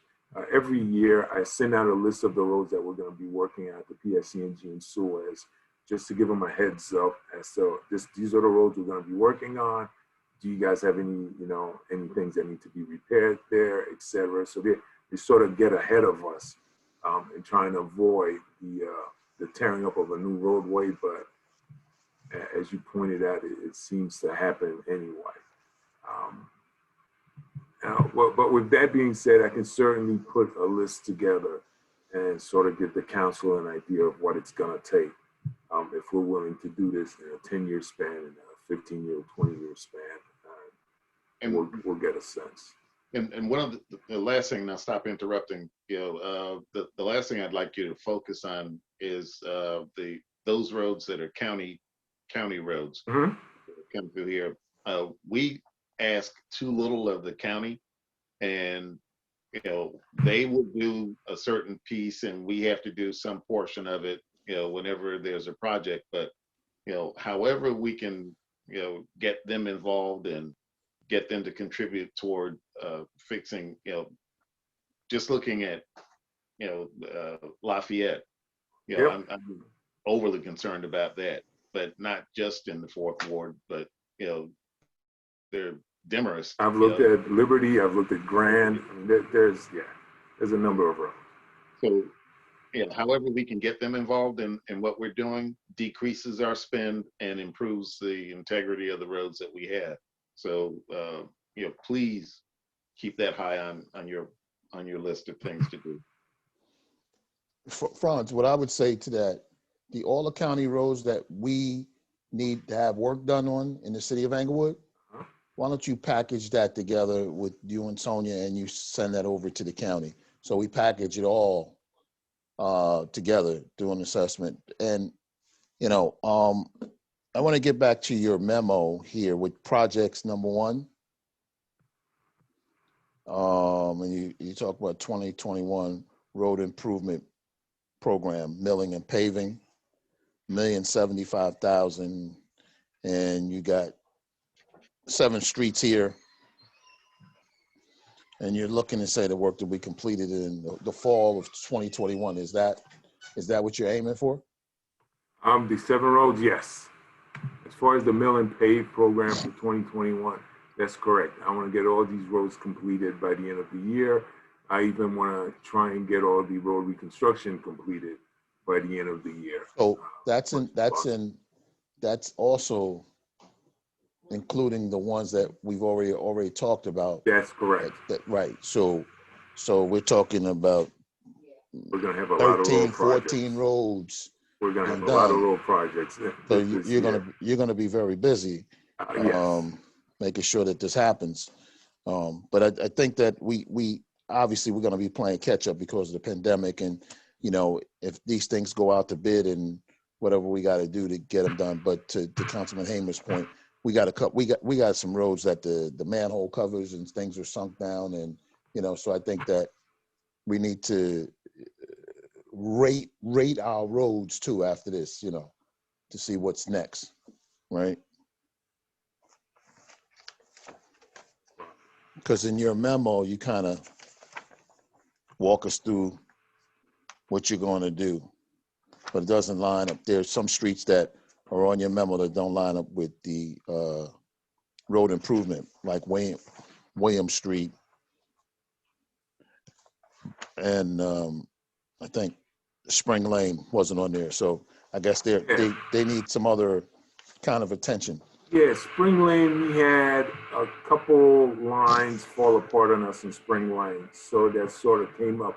And again, just as I think I say this every year, this is going to be continued to modify. If a road needs to be replaced on here, if let's say if something comes up on another roadway, it needs to be put in here, and maybe a road here needs to be maybe bumped up to 2020. I don't have a problem doing that as long as it doesn't affect the budget negatively. I don't have a problem doing that. If a more urgent road comes up, then I absolutely would take that in consideration in place of another road. For example, I'm looking at Hudson Avenue. There's sections of Hudson Avenue right now that are really falling apart really quickly. So I'm thinking of maybe possibly swapping it out with another road that's on here. So those are the things that we're constantly monitoring and keeping an eye on. Right. This is sort of a live document. As long as it's within the budget constraints or the budget parameters, then I do not mind swapping out a more, a road that's more in need for another one. Okay. Mr. Wilkie, let me just ask if you could sort of share the love. There seems to be a over concentration of attention, in Yes,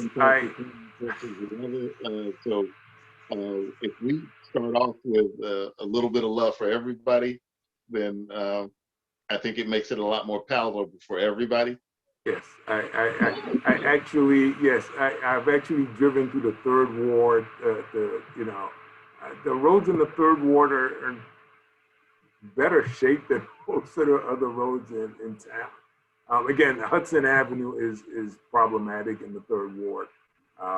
Again, I may be inclined to take that in and swap out another road. I think the first list that you gave us with Johnson Avenue, Overlook, Demarest, Forest, Inglewood Avenue, and Grand has more of a balance. And that's okay, but these are all old projects. We got to do those projects, right? Yes. We got to get those done. And you said some of those things are ready to go. So I think that, Johnson Avenue, anything 2019, Yep.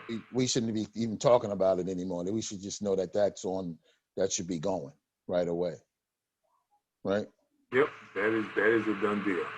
Yeah, let's try to move that and move those. I think that gives everybody a little bit of action right there.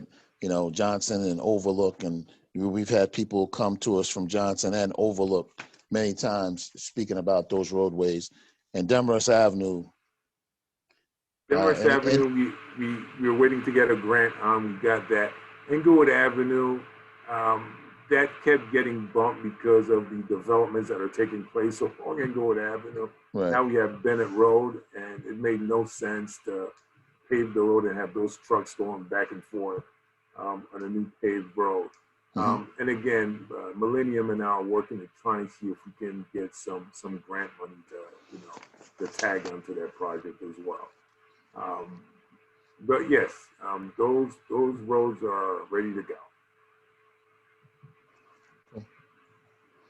And I see you got under Project 3, sanitary and drainage, 100,000. So it sounds like those are small projects. On page 3? Yep. Page 2, actually, of your memo to the city manager. Oh, gotcha.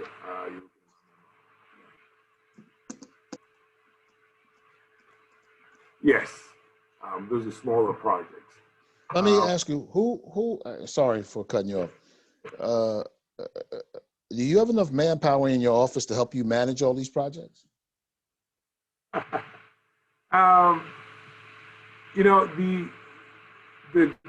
good and bad part of it is some of these were started under TNM, so they're probably going to be helping out. Well, they are going to be helping out in getting some of these projects off the table and overseeing some of them.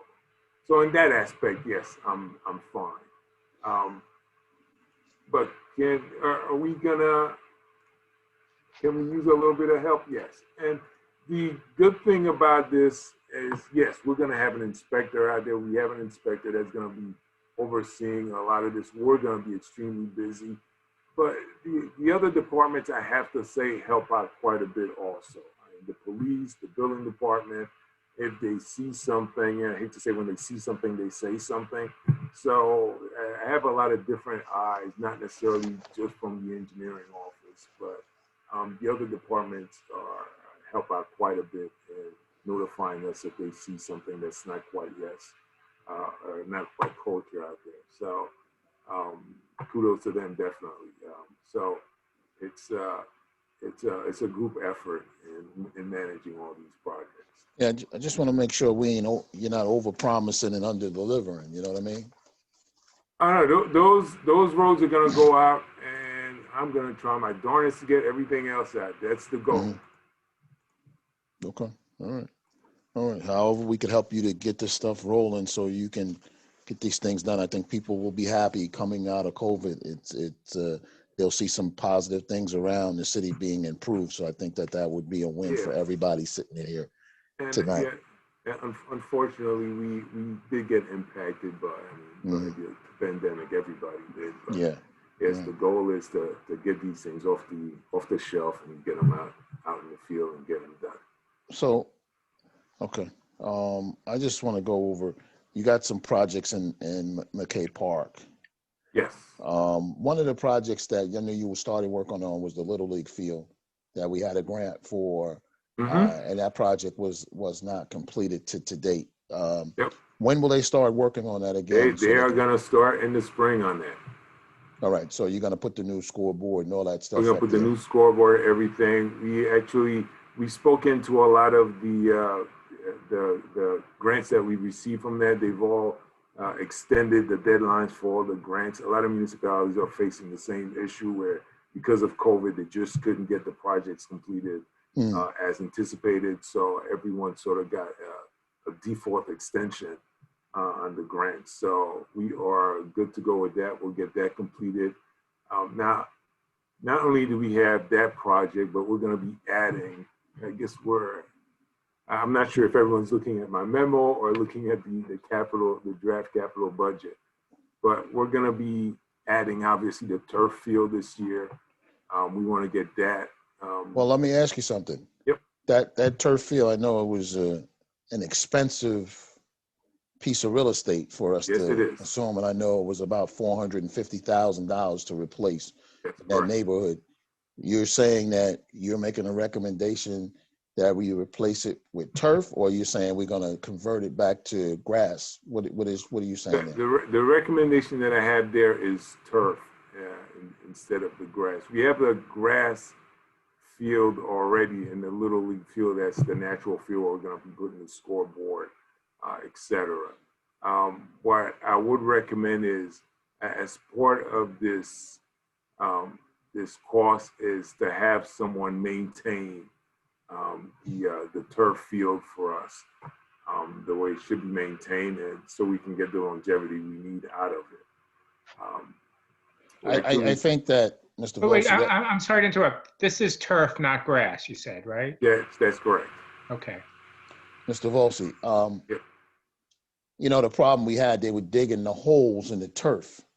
So in those areas around the batter's box should just be like any professional field now. It should be just dirt as opposed to turf, right? We understand that. Oh, yes. At the mound should be just like a professional field, so that when the people come in, because the problem is, how do we manage that with people with cleats and all that, unless you're standing there and you got somebody standing there every time somebody rents the field out or somebody's playing on the field, and then we're back to this again, having this conversation. So if we put around home plate, the pitcher's mound, and around the bases that they run on, then we don't have to worry about that. Yes, that's not going to be turf. Around the bases, that's going to stay natural. It's just the infield and the outfield is going to be turf, but around the bases and the home plate, that's not going to be turf. Okay, all right. And what is the cost now? Did you get a cost for that? We got a couple estimates for the turf. Again, $450 is around the cost. We do have an open space grant that's tied to that for about, I believe, $115,000, somewhere around there. Okay. Mr. Volsi, on field maintenance and management,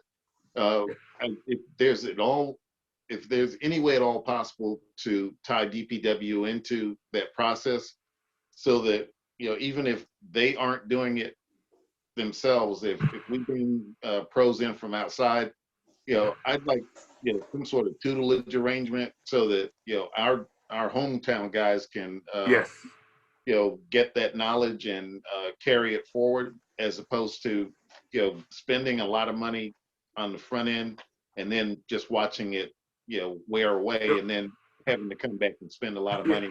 What I plan, or at least my vision for this, is at least the first year have an outside contractor come in and work on it with the DPW workers, show them the equipment, show them how to use it, etc., with eventually us taking over the maintenance of this.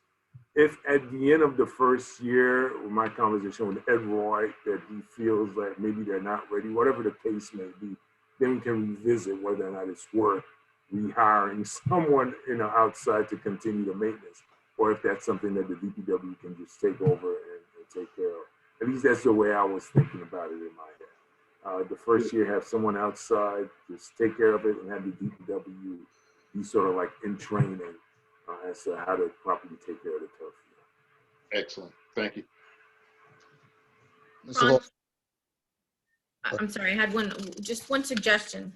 I know at the end of the sheet, you have like a key here and you identify grants. Could you perhaps in the future, at least for 2021, identify the request total, the cost amount, and then in another category, put in grants that would apply to that. So then there's an offset cost there because of the grant. So then everybody could kind of see where the total is and then what we're getting in terms of grant money. I don't know if we're talking about the same thing. If you go on the first page, where we have a summary, Right. actually you have the total grant amount that we're getting there. I don't know if that's what. Yeah, but just breaking down by project. Gotcha. Or request. Okay. So actually put the grant amount next Right. to each individual project. Just the side by side, exactly. Okay.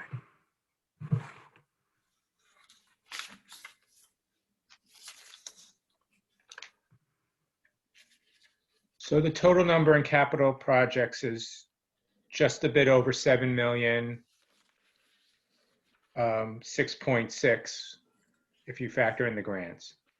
That's correct. And that's, I mean, actually, this is, I don't want to say on the low end, but it's in the low end of what we've been sort of averaging. I think last year it was 9 million.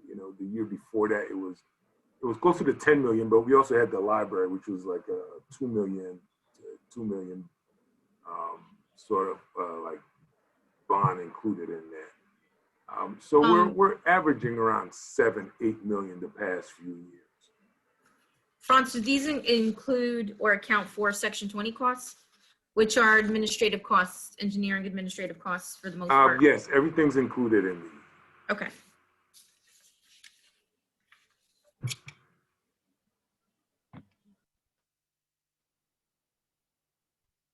So ideally, Franz, we probably need to be at a place where whatever our capital spend is equivalent to what we're paying down in debt. So we, stay neutral as opposed to keep adding to that debt balloon.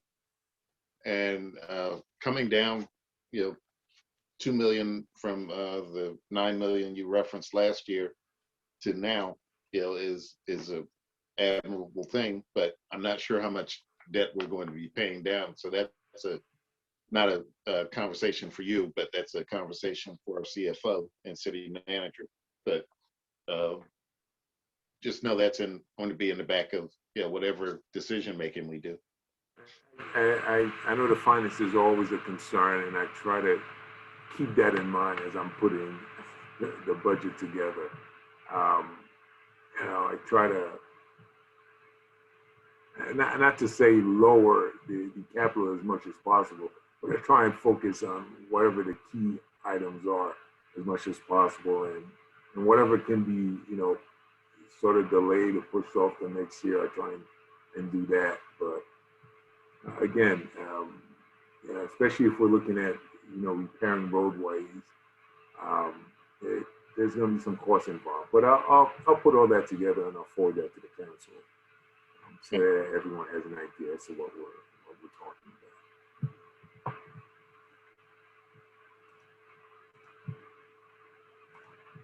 about. I'm not sure where I am right now. Let's see. I guess we have no more. Do we have any more questions on the roads? Always, but this is not that long of a meeting. I was trying to make it shorter than Walter's, but I guess that may not happen. Regarding the storm management, we talked about that a little bit. There's not a lot of money in specific projects this year.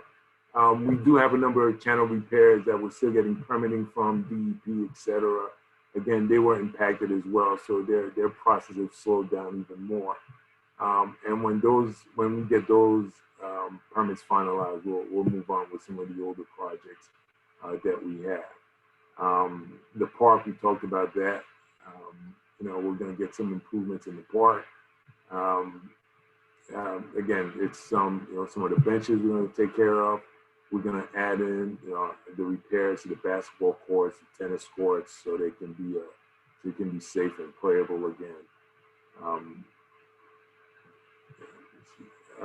In addition, this year we did something a little different. If you notice, there's one item in the capital budget that says park maintenance. Just talking to to Ed Roy and just getting a sense as to what we could do to maintain our parks better, to allow for not only the beautification of our park, but it'd be mowing, planting, cleanliness, etc. And making sure our lawn stays as beautiful as possible. So we have a budget in there. We got a couple quotes and put a budget in there to have an outside vendor come in and just do an overall maintenance of all the parks in town. Ed Roy and I thought it'd be a good idea to try that for a year to see what kind of impact that has on our parks in terms of the maintenance, the overall look, and the overall feel of our park. I thought it was worth doing, and so did we. So it's included in there. Wouldn't that be more operating capital than capital budget? That's what I would suggest, Mr. Swag, is that we actually put that in the operating budget. Gotcha.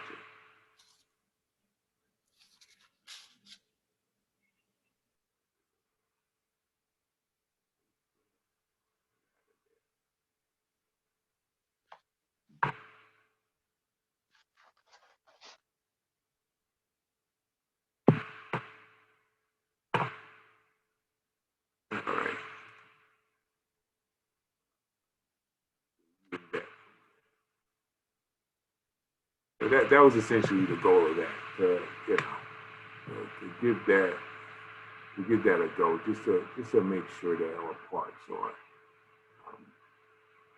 as well maintained as possible. Let's see. I'm all true. Mr. Volsi, we have a parks department, right? Yes, we do. So Yes. that's what they should be doing, I think, right? Or are we saying that they're understaffed and they need more staff? Or do we say if we bring somebody in, they're going to help train them to better facilitate the maintenance of the parks? What are we saying here? I think that's all part and parcel of it. Right. Because, I mean, if we already have a department, then we need to understand why we're spending additional funds in that space. I think. Yeah, that's all parts and parcel of it. I think that the training is key. Just to have the guys have not only set some sort of schedule, but know when to do certain things, what kind of resting periods the lawn areas need, etc. I think that's all part of what this is for. So training is included in this. This is more of a professional service as an add-on versus the routine maintenance. And I think it's necessary because I do believe that if we cut our grass too low, we don't trim the trees and top them off when it's supposed to happen. We don't clear out and trim the trees on the bottom so light can get through in areas where it's needed. So all of those things, and the hedges the same way. They should be manicured, and all of our city shrubs and trees and lawns should look the best they can, and whatever professional services we can bring in to help our guys and ladies get the best out of what we have, I think we benefit from. A lot of these companies, what they'll do, they'll come out and they'll do a irrigation plan, turf blankets, things like that. They'll outline exactly what you need to do in terms of how much to fertilize, what not to do, things that are safe, pesticides, everything. They can put a whole report to you. So this is more of a plan out. How do we take care of our fields? And then the staff does the routine maintenance. Good. So if we're gonna do that, and it's already next week, March, fields, people are looking to open fields up in April. So when are we gonna bring these people on board?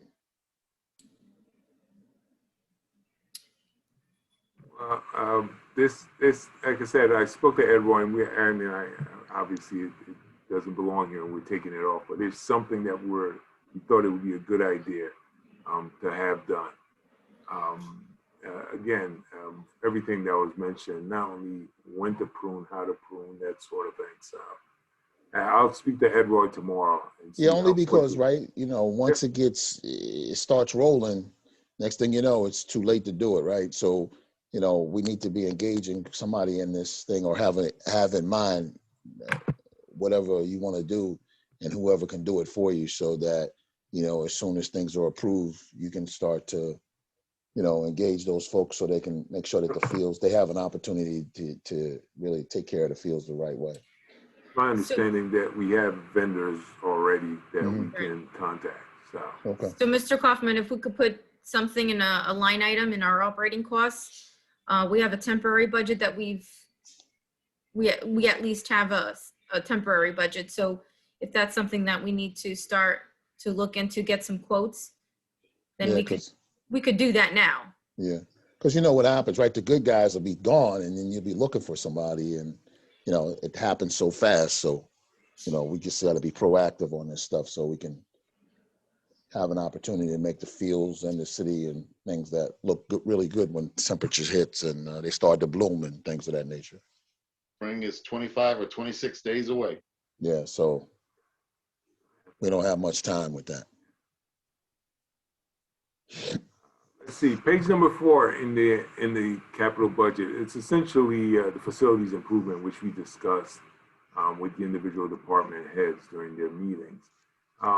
There at the bottom, towards the bottom, there's environmental cleanup.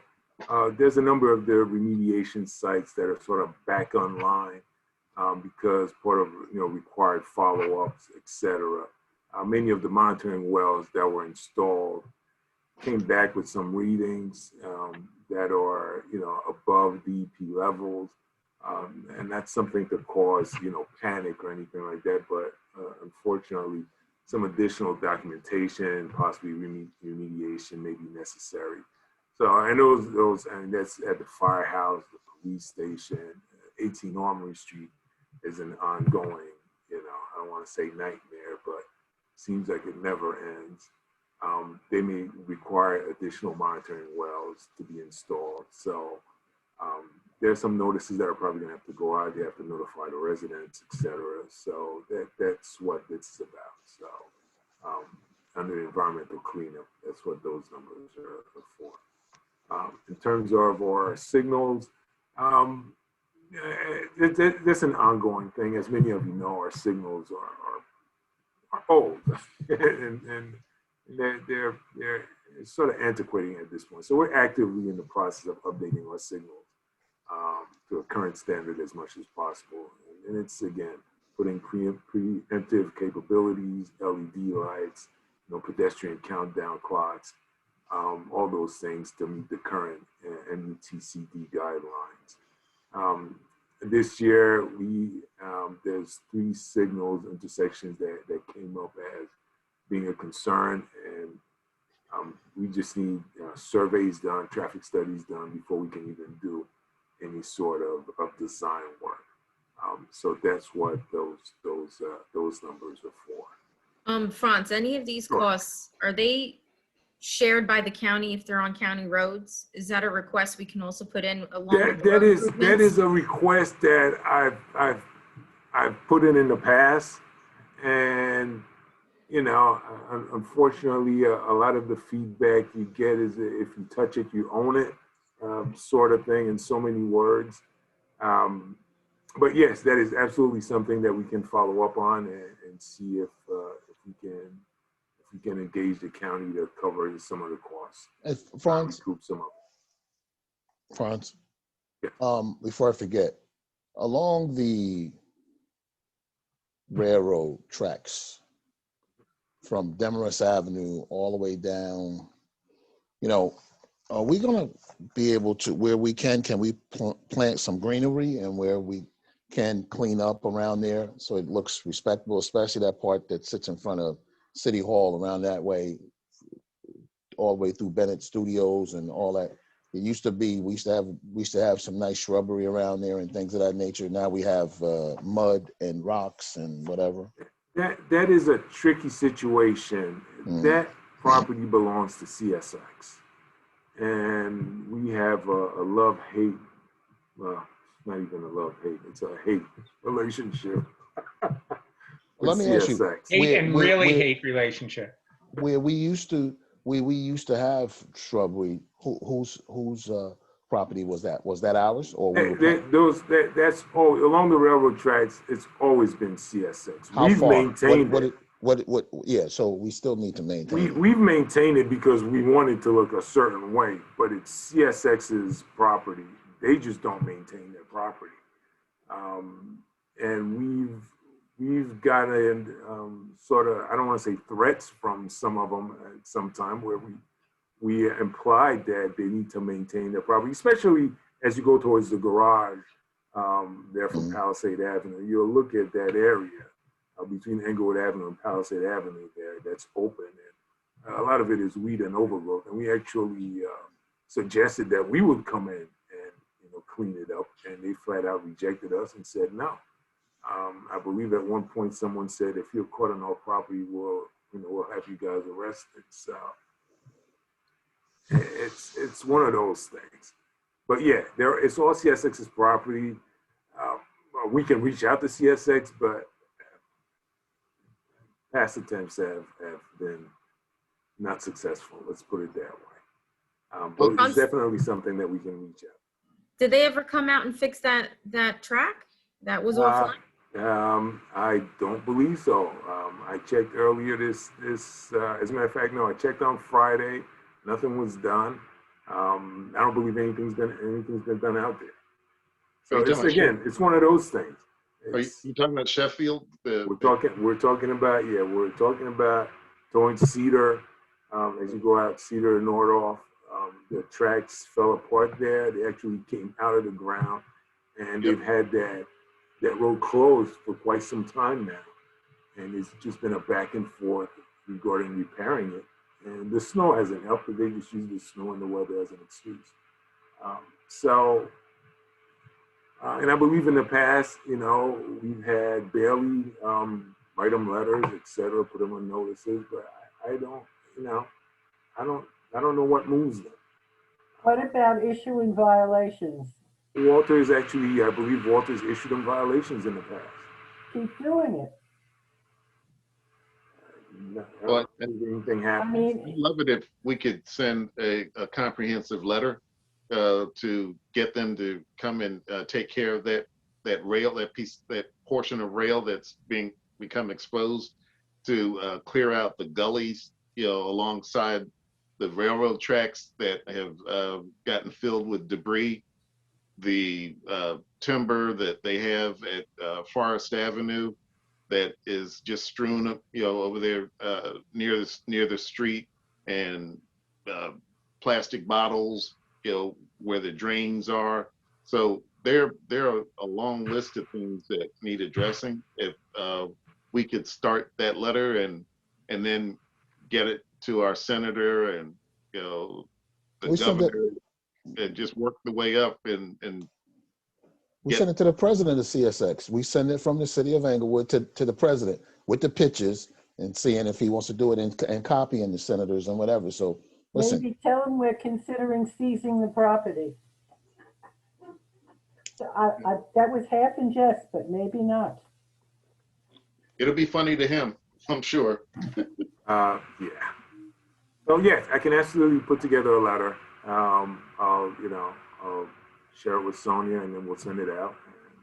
I mean, the trouble is CSX is a publicly traded company with a 71 billion market capitalization. Englewood's a rounding error, for them. So, But Inglewood is a municipality, which CSX is not. And oh, if we I send- know. if- I'm just if we- saying.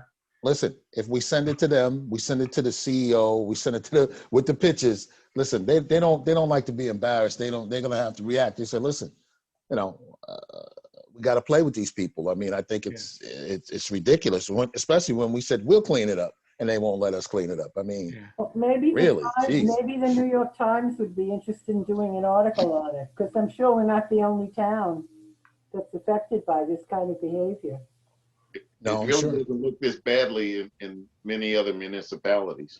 Right. And our municipality looks bad. It's bad, and enough of that already. We can, we just have to see what we could do and get our legislators involved to help us out. Or just clean it, period. Or clean it and let them get mad at us. Send them a bill. I will definitely. I say we clean it and let them get mad at us. Yeah. That would be embarrassing to take the city of Englewood to court for cleaning up the roadway. That would be some story. That would be some story there. We took them to court because they cleaned it up. I'll start by putting the letter together, and I will definitely share that with everyone. That's actually a step in the right direction, and we'll see what happens. Yeah, we just want to beautify our town. That's all. I agree. I couldn't agree with you more. I think that is essentially it as far as going through the draft capital budget. I'm sure there's a billion questions, but I'll answer them to the best of my ability. Anybody got any additional questions from Mr. Volsi? Just one quick question, and what I'm going to ask about, Franz, the gentleman without legs and the wheelchair by 111 West Street. Yep. That crosswalk going up the minute the That snow. crosswalk is going up. That project is actually ready to go as well. Thank God. Thank God. I went through 3 city managers, 3 years, and that means a lot to this gentleman. I can tell you he can barely maneuver in the pandemic and with the ice out there. This gives us some security. Thank you, Franz.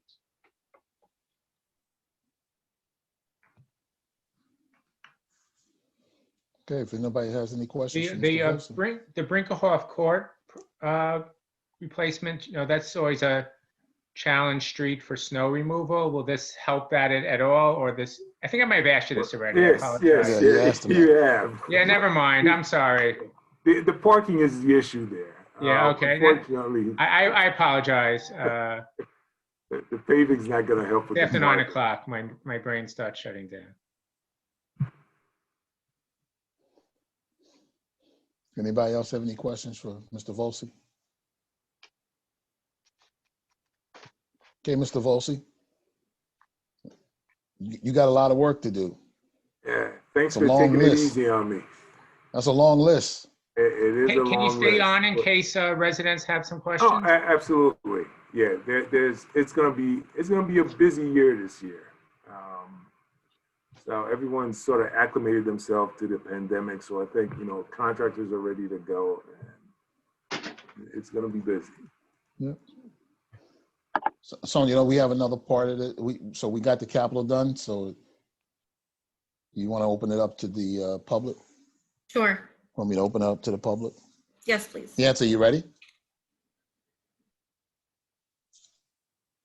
You're going to do the 2 minutes or? Yep, 2 minutes, name, address, 2 minutes, and we're just focusing on the subjects that were for tonight, which were code, building, engineering, and capital.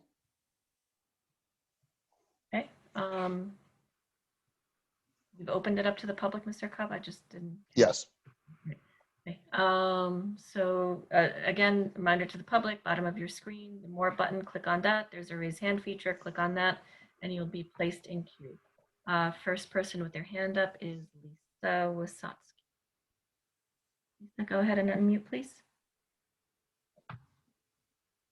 Hi, can you hear me? Yes. Yes. Okay, hi, good evening, Lisa Wasatski, Hutchinson Road. And I'm addressing engineering infrastructure. I wanted to talk about the roads.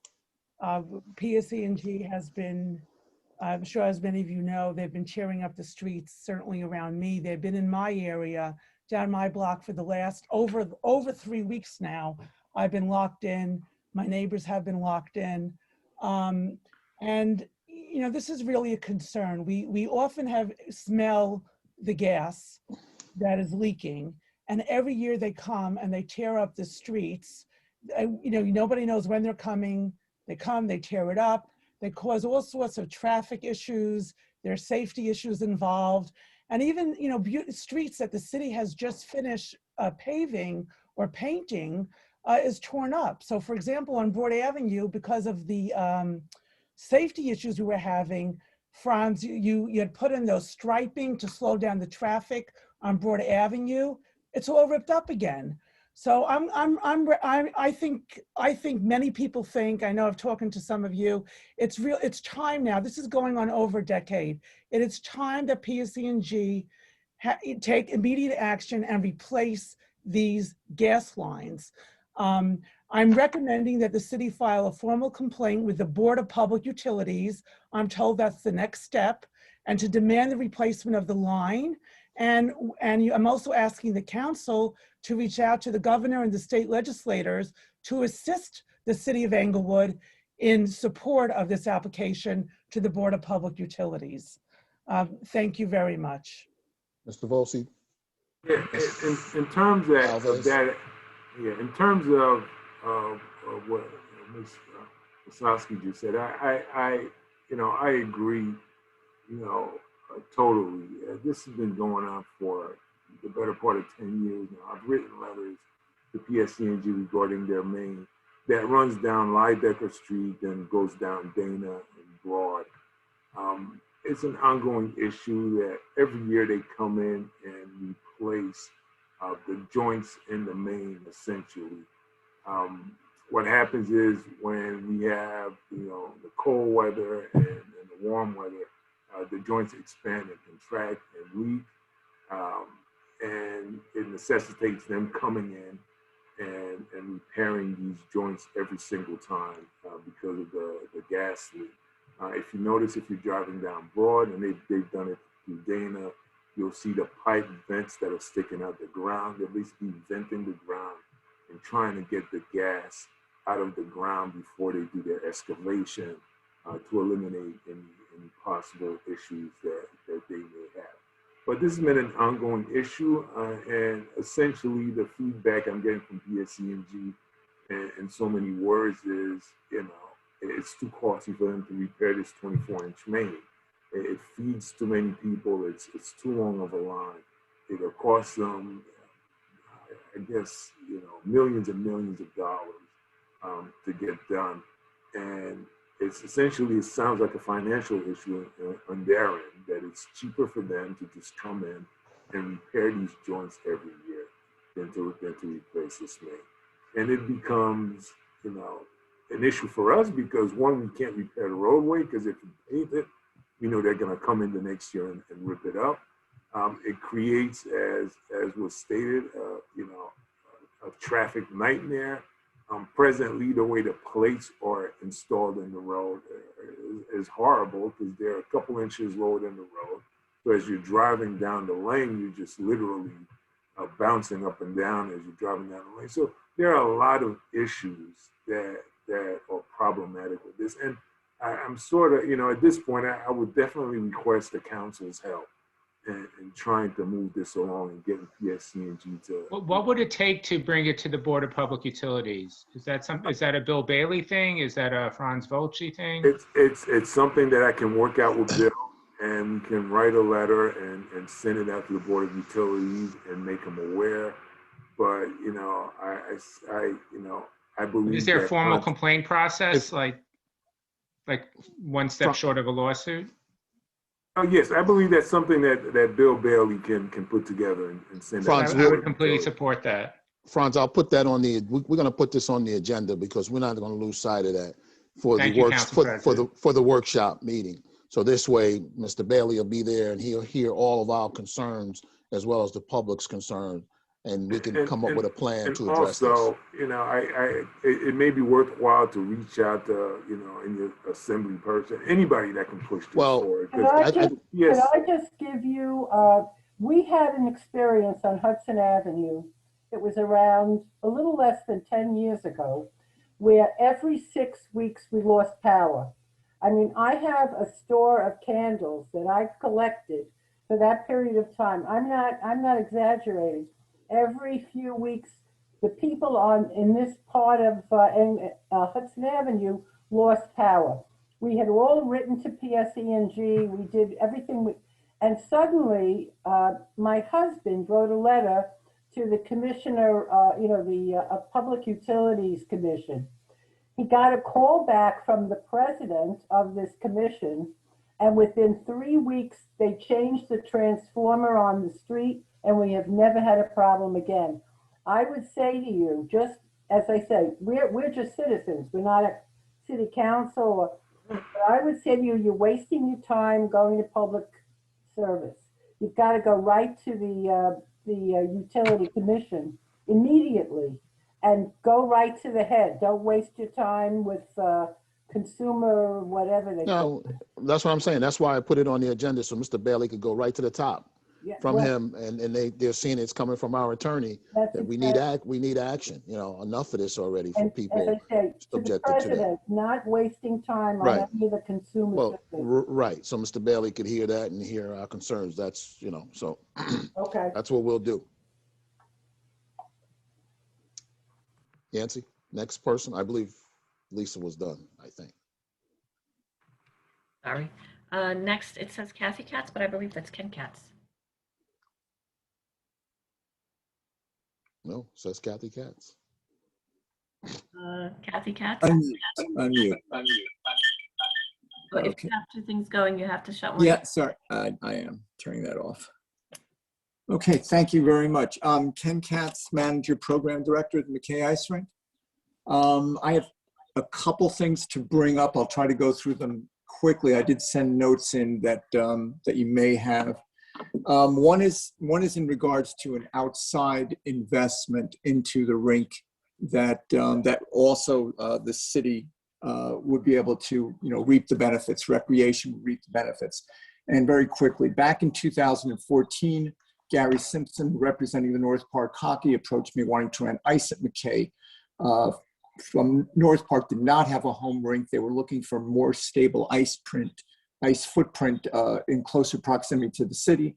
Since then, they have been our preeminent renter. They've also donated to the Friends of the John T. Wright Arena, fundraisers, and their coaching staff has volunteered in our own Englewood hockey program. North Park is a nonprofit hockey organization. They have a Learn to Skate program themselves, and they also offer a need-based financial aid program that some of our residents have actually taken advantage of. Now in 2021, they've reached out again to us to invest in the rink, cementing a long-term partnership facility rental with the city, as well as ensuring the future of the John T. Wright Arena. They understand that the needs of Englewood do come first, and they're committed to that goal, and they would like to basically fund a year-round off-ice training facility, state-of-the-art weight room, either rebuild or renovate our locker rooms with improved ventilation, air circulation. They're willing to make a very substantial investment and transform the facility into what I think could be the centerpiece for recreation in the city. If there is any interest, the next step would be to sign a good faith letter of intent that would be drafted acknowledging both sides' expectations. From there, North Park would engage an attorney and engage an architectural firm, develop plans for the city's approval. They're really hoping that they can call McKay Ice Rink their home ice for decades. Over the past 5 years, we've actually spent on the boards, glass, a new floor, a new compressor, probably in excess of $700,000. And yet it's an aging facility. There's still things to be done. The 6 trailer locker rooms have got to either be rebuilt, replaced, the bathrooms, the showers in disrepair. There's no ventilation. Also, there are structural issues to be discussed, and I've made the city aware of this several times about the rusted beams that periodically drop rust onto the ice. And I'm working with Franz on this, to try to come up with a remedy. The rink is steadily improved over the past 8 years. Income from 2019-2020 season exceeded $300,000, and that does not include the $100,000 worth of ice time that we provide all of our city programs. The Hockey New Jersey program that actually last year had 178 Englewood children registered. They received free coaching, free equipment, all the ice time. We also have skating scholars, after school programs, ice camp, high school library, sports, and all the other fundraisers. Basically,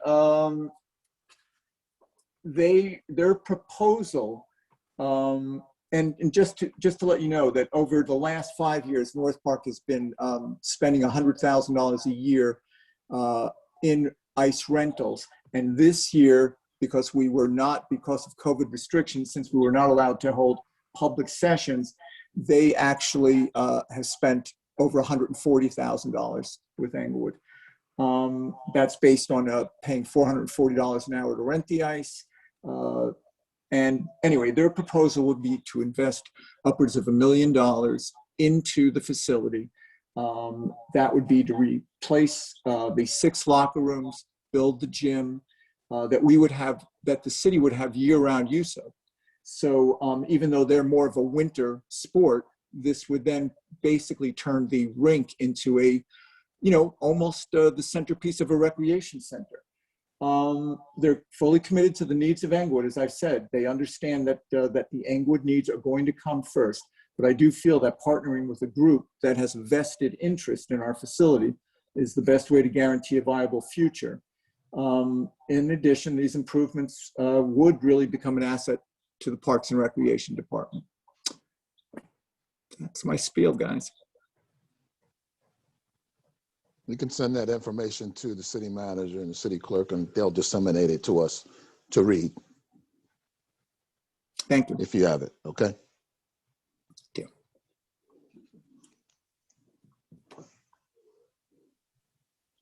No one else has their hand raised. All right. Sonia, anything before we close? Because I know you said wrap up.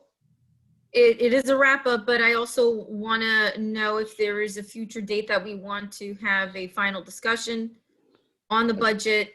Is there, I'm under a schedule here where, especially with the engineering department trying to plan for some of these infrastructure things, I want to make sure that I plan accordingly. And if we need to have a follow-up meeting to give you a final number for capital and operating, if we could plan that. Let's look at next week. Okay. Some dates. Send some dates out, I guess, next Wednesday, Thursday, and see what everybody's availability is, and we'll come back to you. Next Thursday is a planning board meeting. I think Wednesday, generally speaking, because on Tuesday we have a meeting, unless either Monday or Wednesday of next week. And we can have these things done for you by Friday, any revisions that you looked for. And if that gives you enough time to look at this information, but if not, Wednesday maybe. Wednesday might not be good for me. Oh.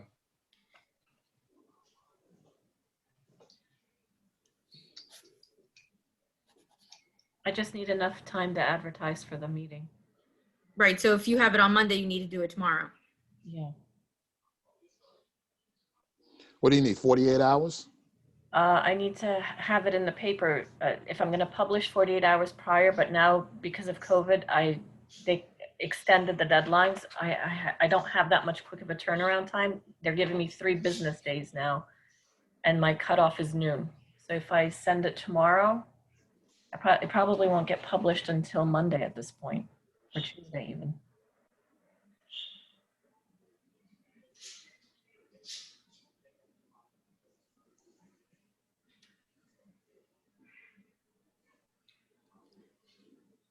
So, I mean, so what are we gonna do? Tuesday's not good because we have a council meeting. There's no time for Monday. Cutting it really close with Wednesday.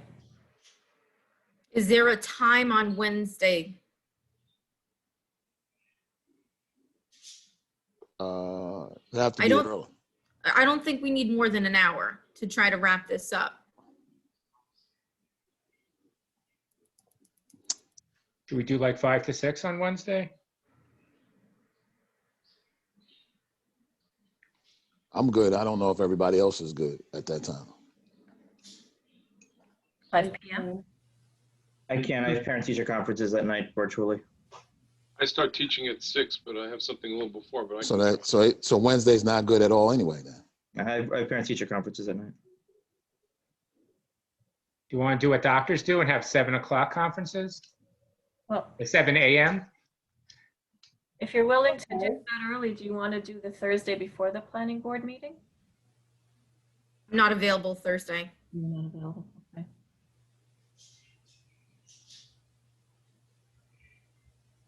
And you said we can't do it Monday, Yancy? I don't have time to advertise for Monday.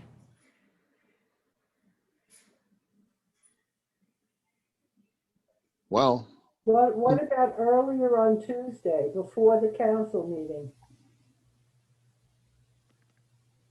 At 6:30, 6:30. yeah, we've done 2 meetings before. Can we do it 6:30, 7:30? I would Go do right- 6. I would suggest 6? 6. We do 6? 6 o'clock on Tuesday. 6 on Tuesday? Yeah. Does that work for everybody? Yes. 6 on Tuesday? Yeah. Okay, let's do it 6 on Tuesday. Okay. We'll have everything to you on Friday. I'll revise, I'll make the revisions, note what revisions were made, so you're not Okay, cool. taking too much time here. No. I'm going to apologize in advance. I might be in the car for the first part of the meeting. So sorry for that. Okay, Okay. don't worry about it. Okay, I'll get that out first thing in the morning. Okay, Thank you. Good. all right. So we're good. So we can Move to adjourn. move to adjourn. Second. So move second. All in favor? All right. All right. Okay, this meeting is adjourned. See you on Tuesday. Good night. Good night, everyone. 6. Good night. 6 on Tuesday, Wayne. I'll send a notice out tomorrow as well. All right. All right, thank you. Thank you all. Okay. Good night. Bye. Good night.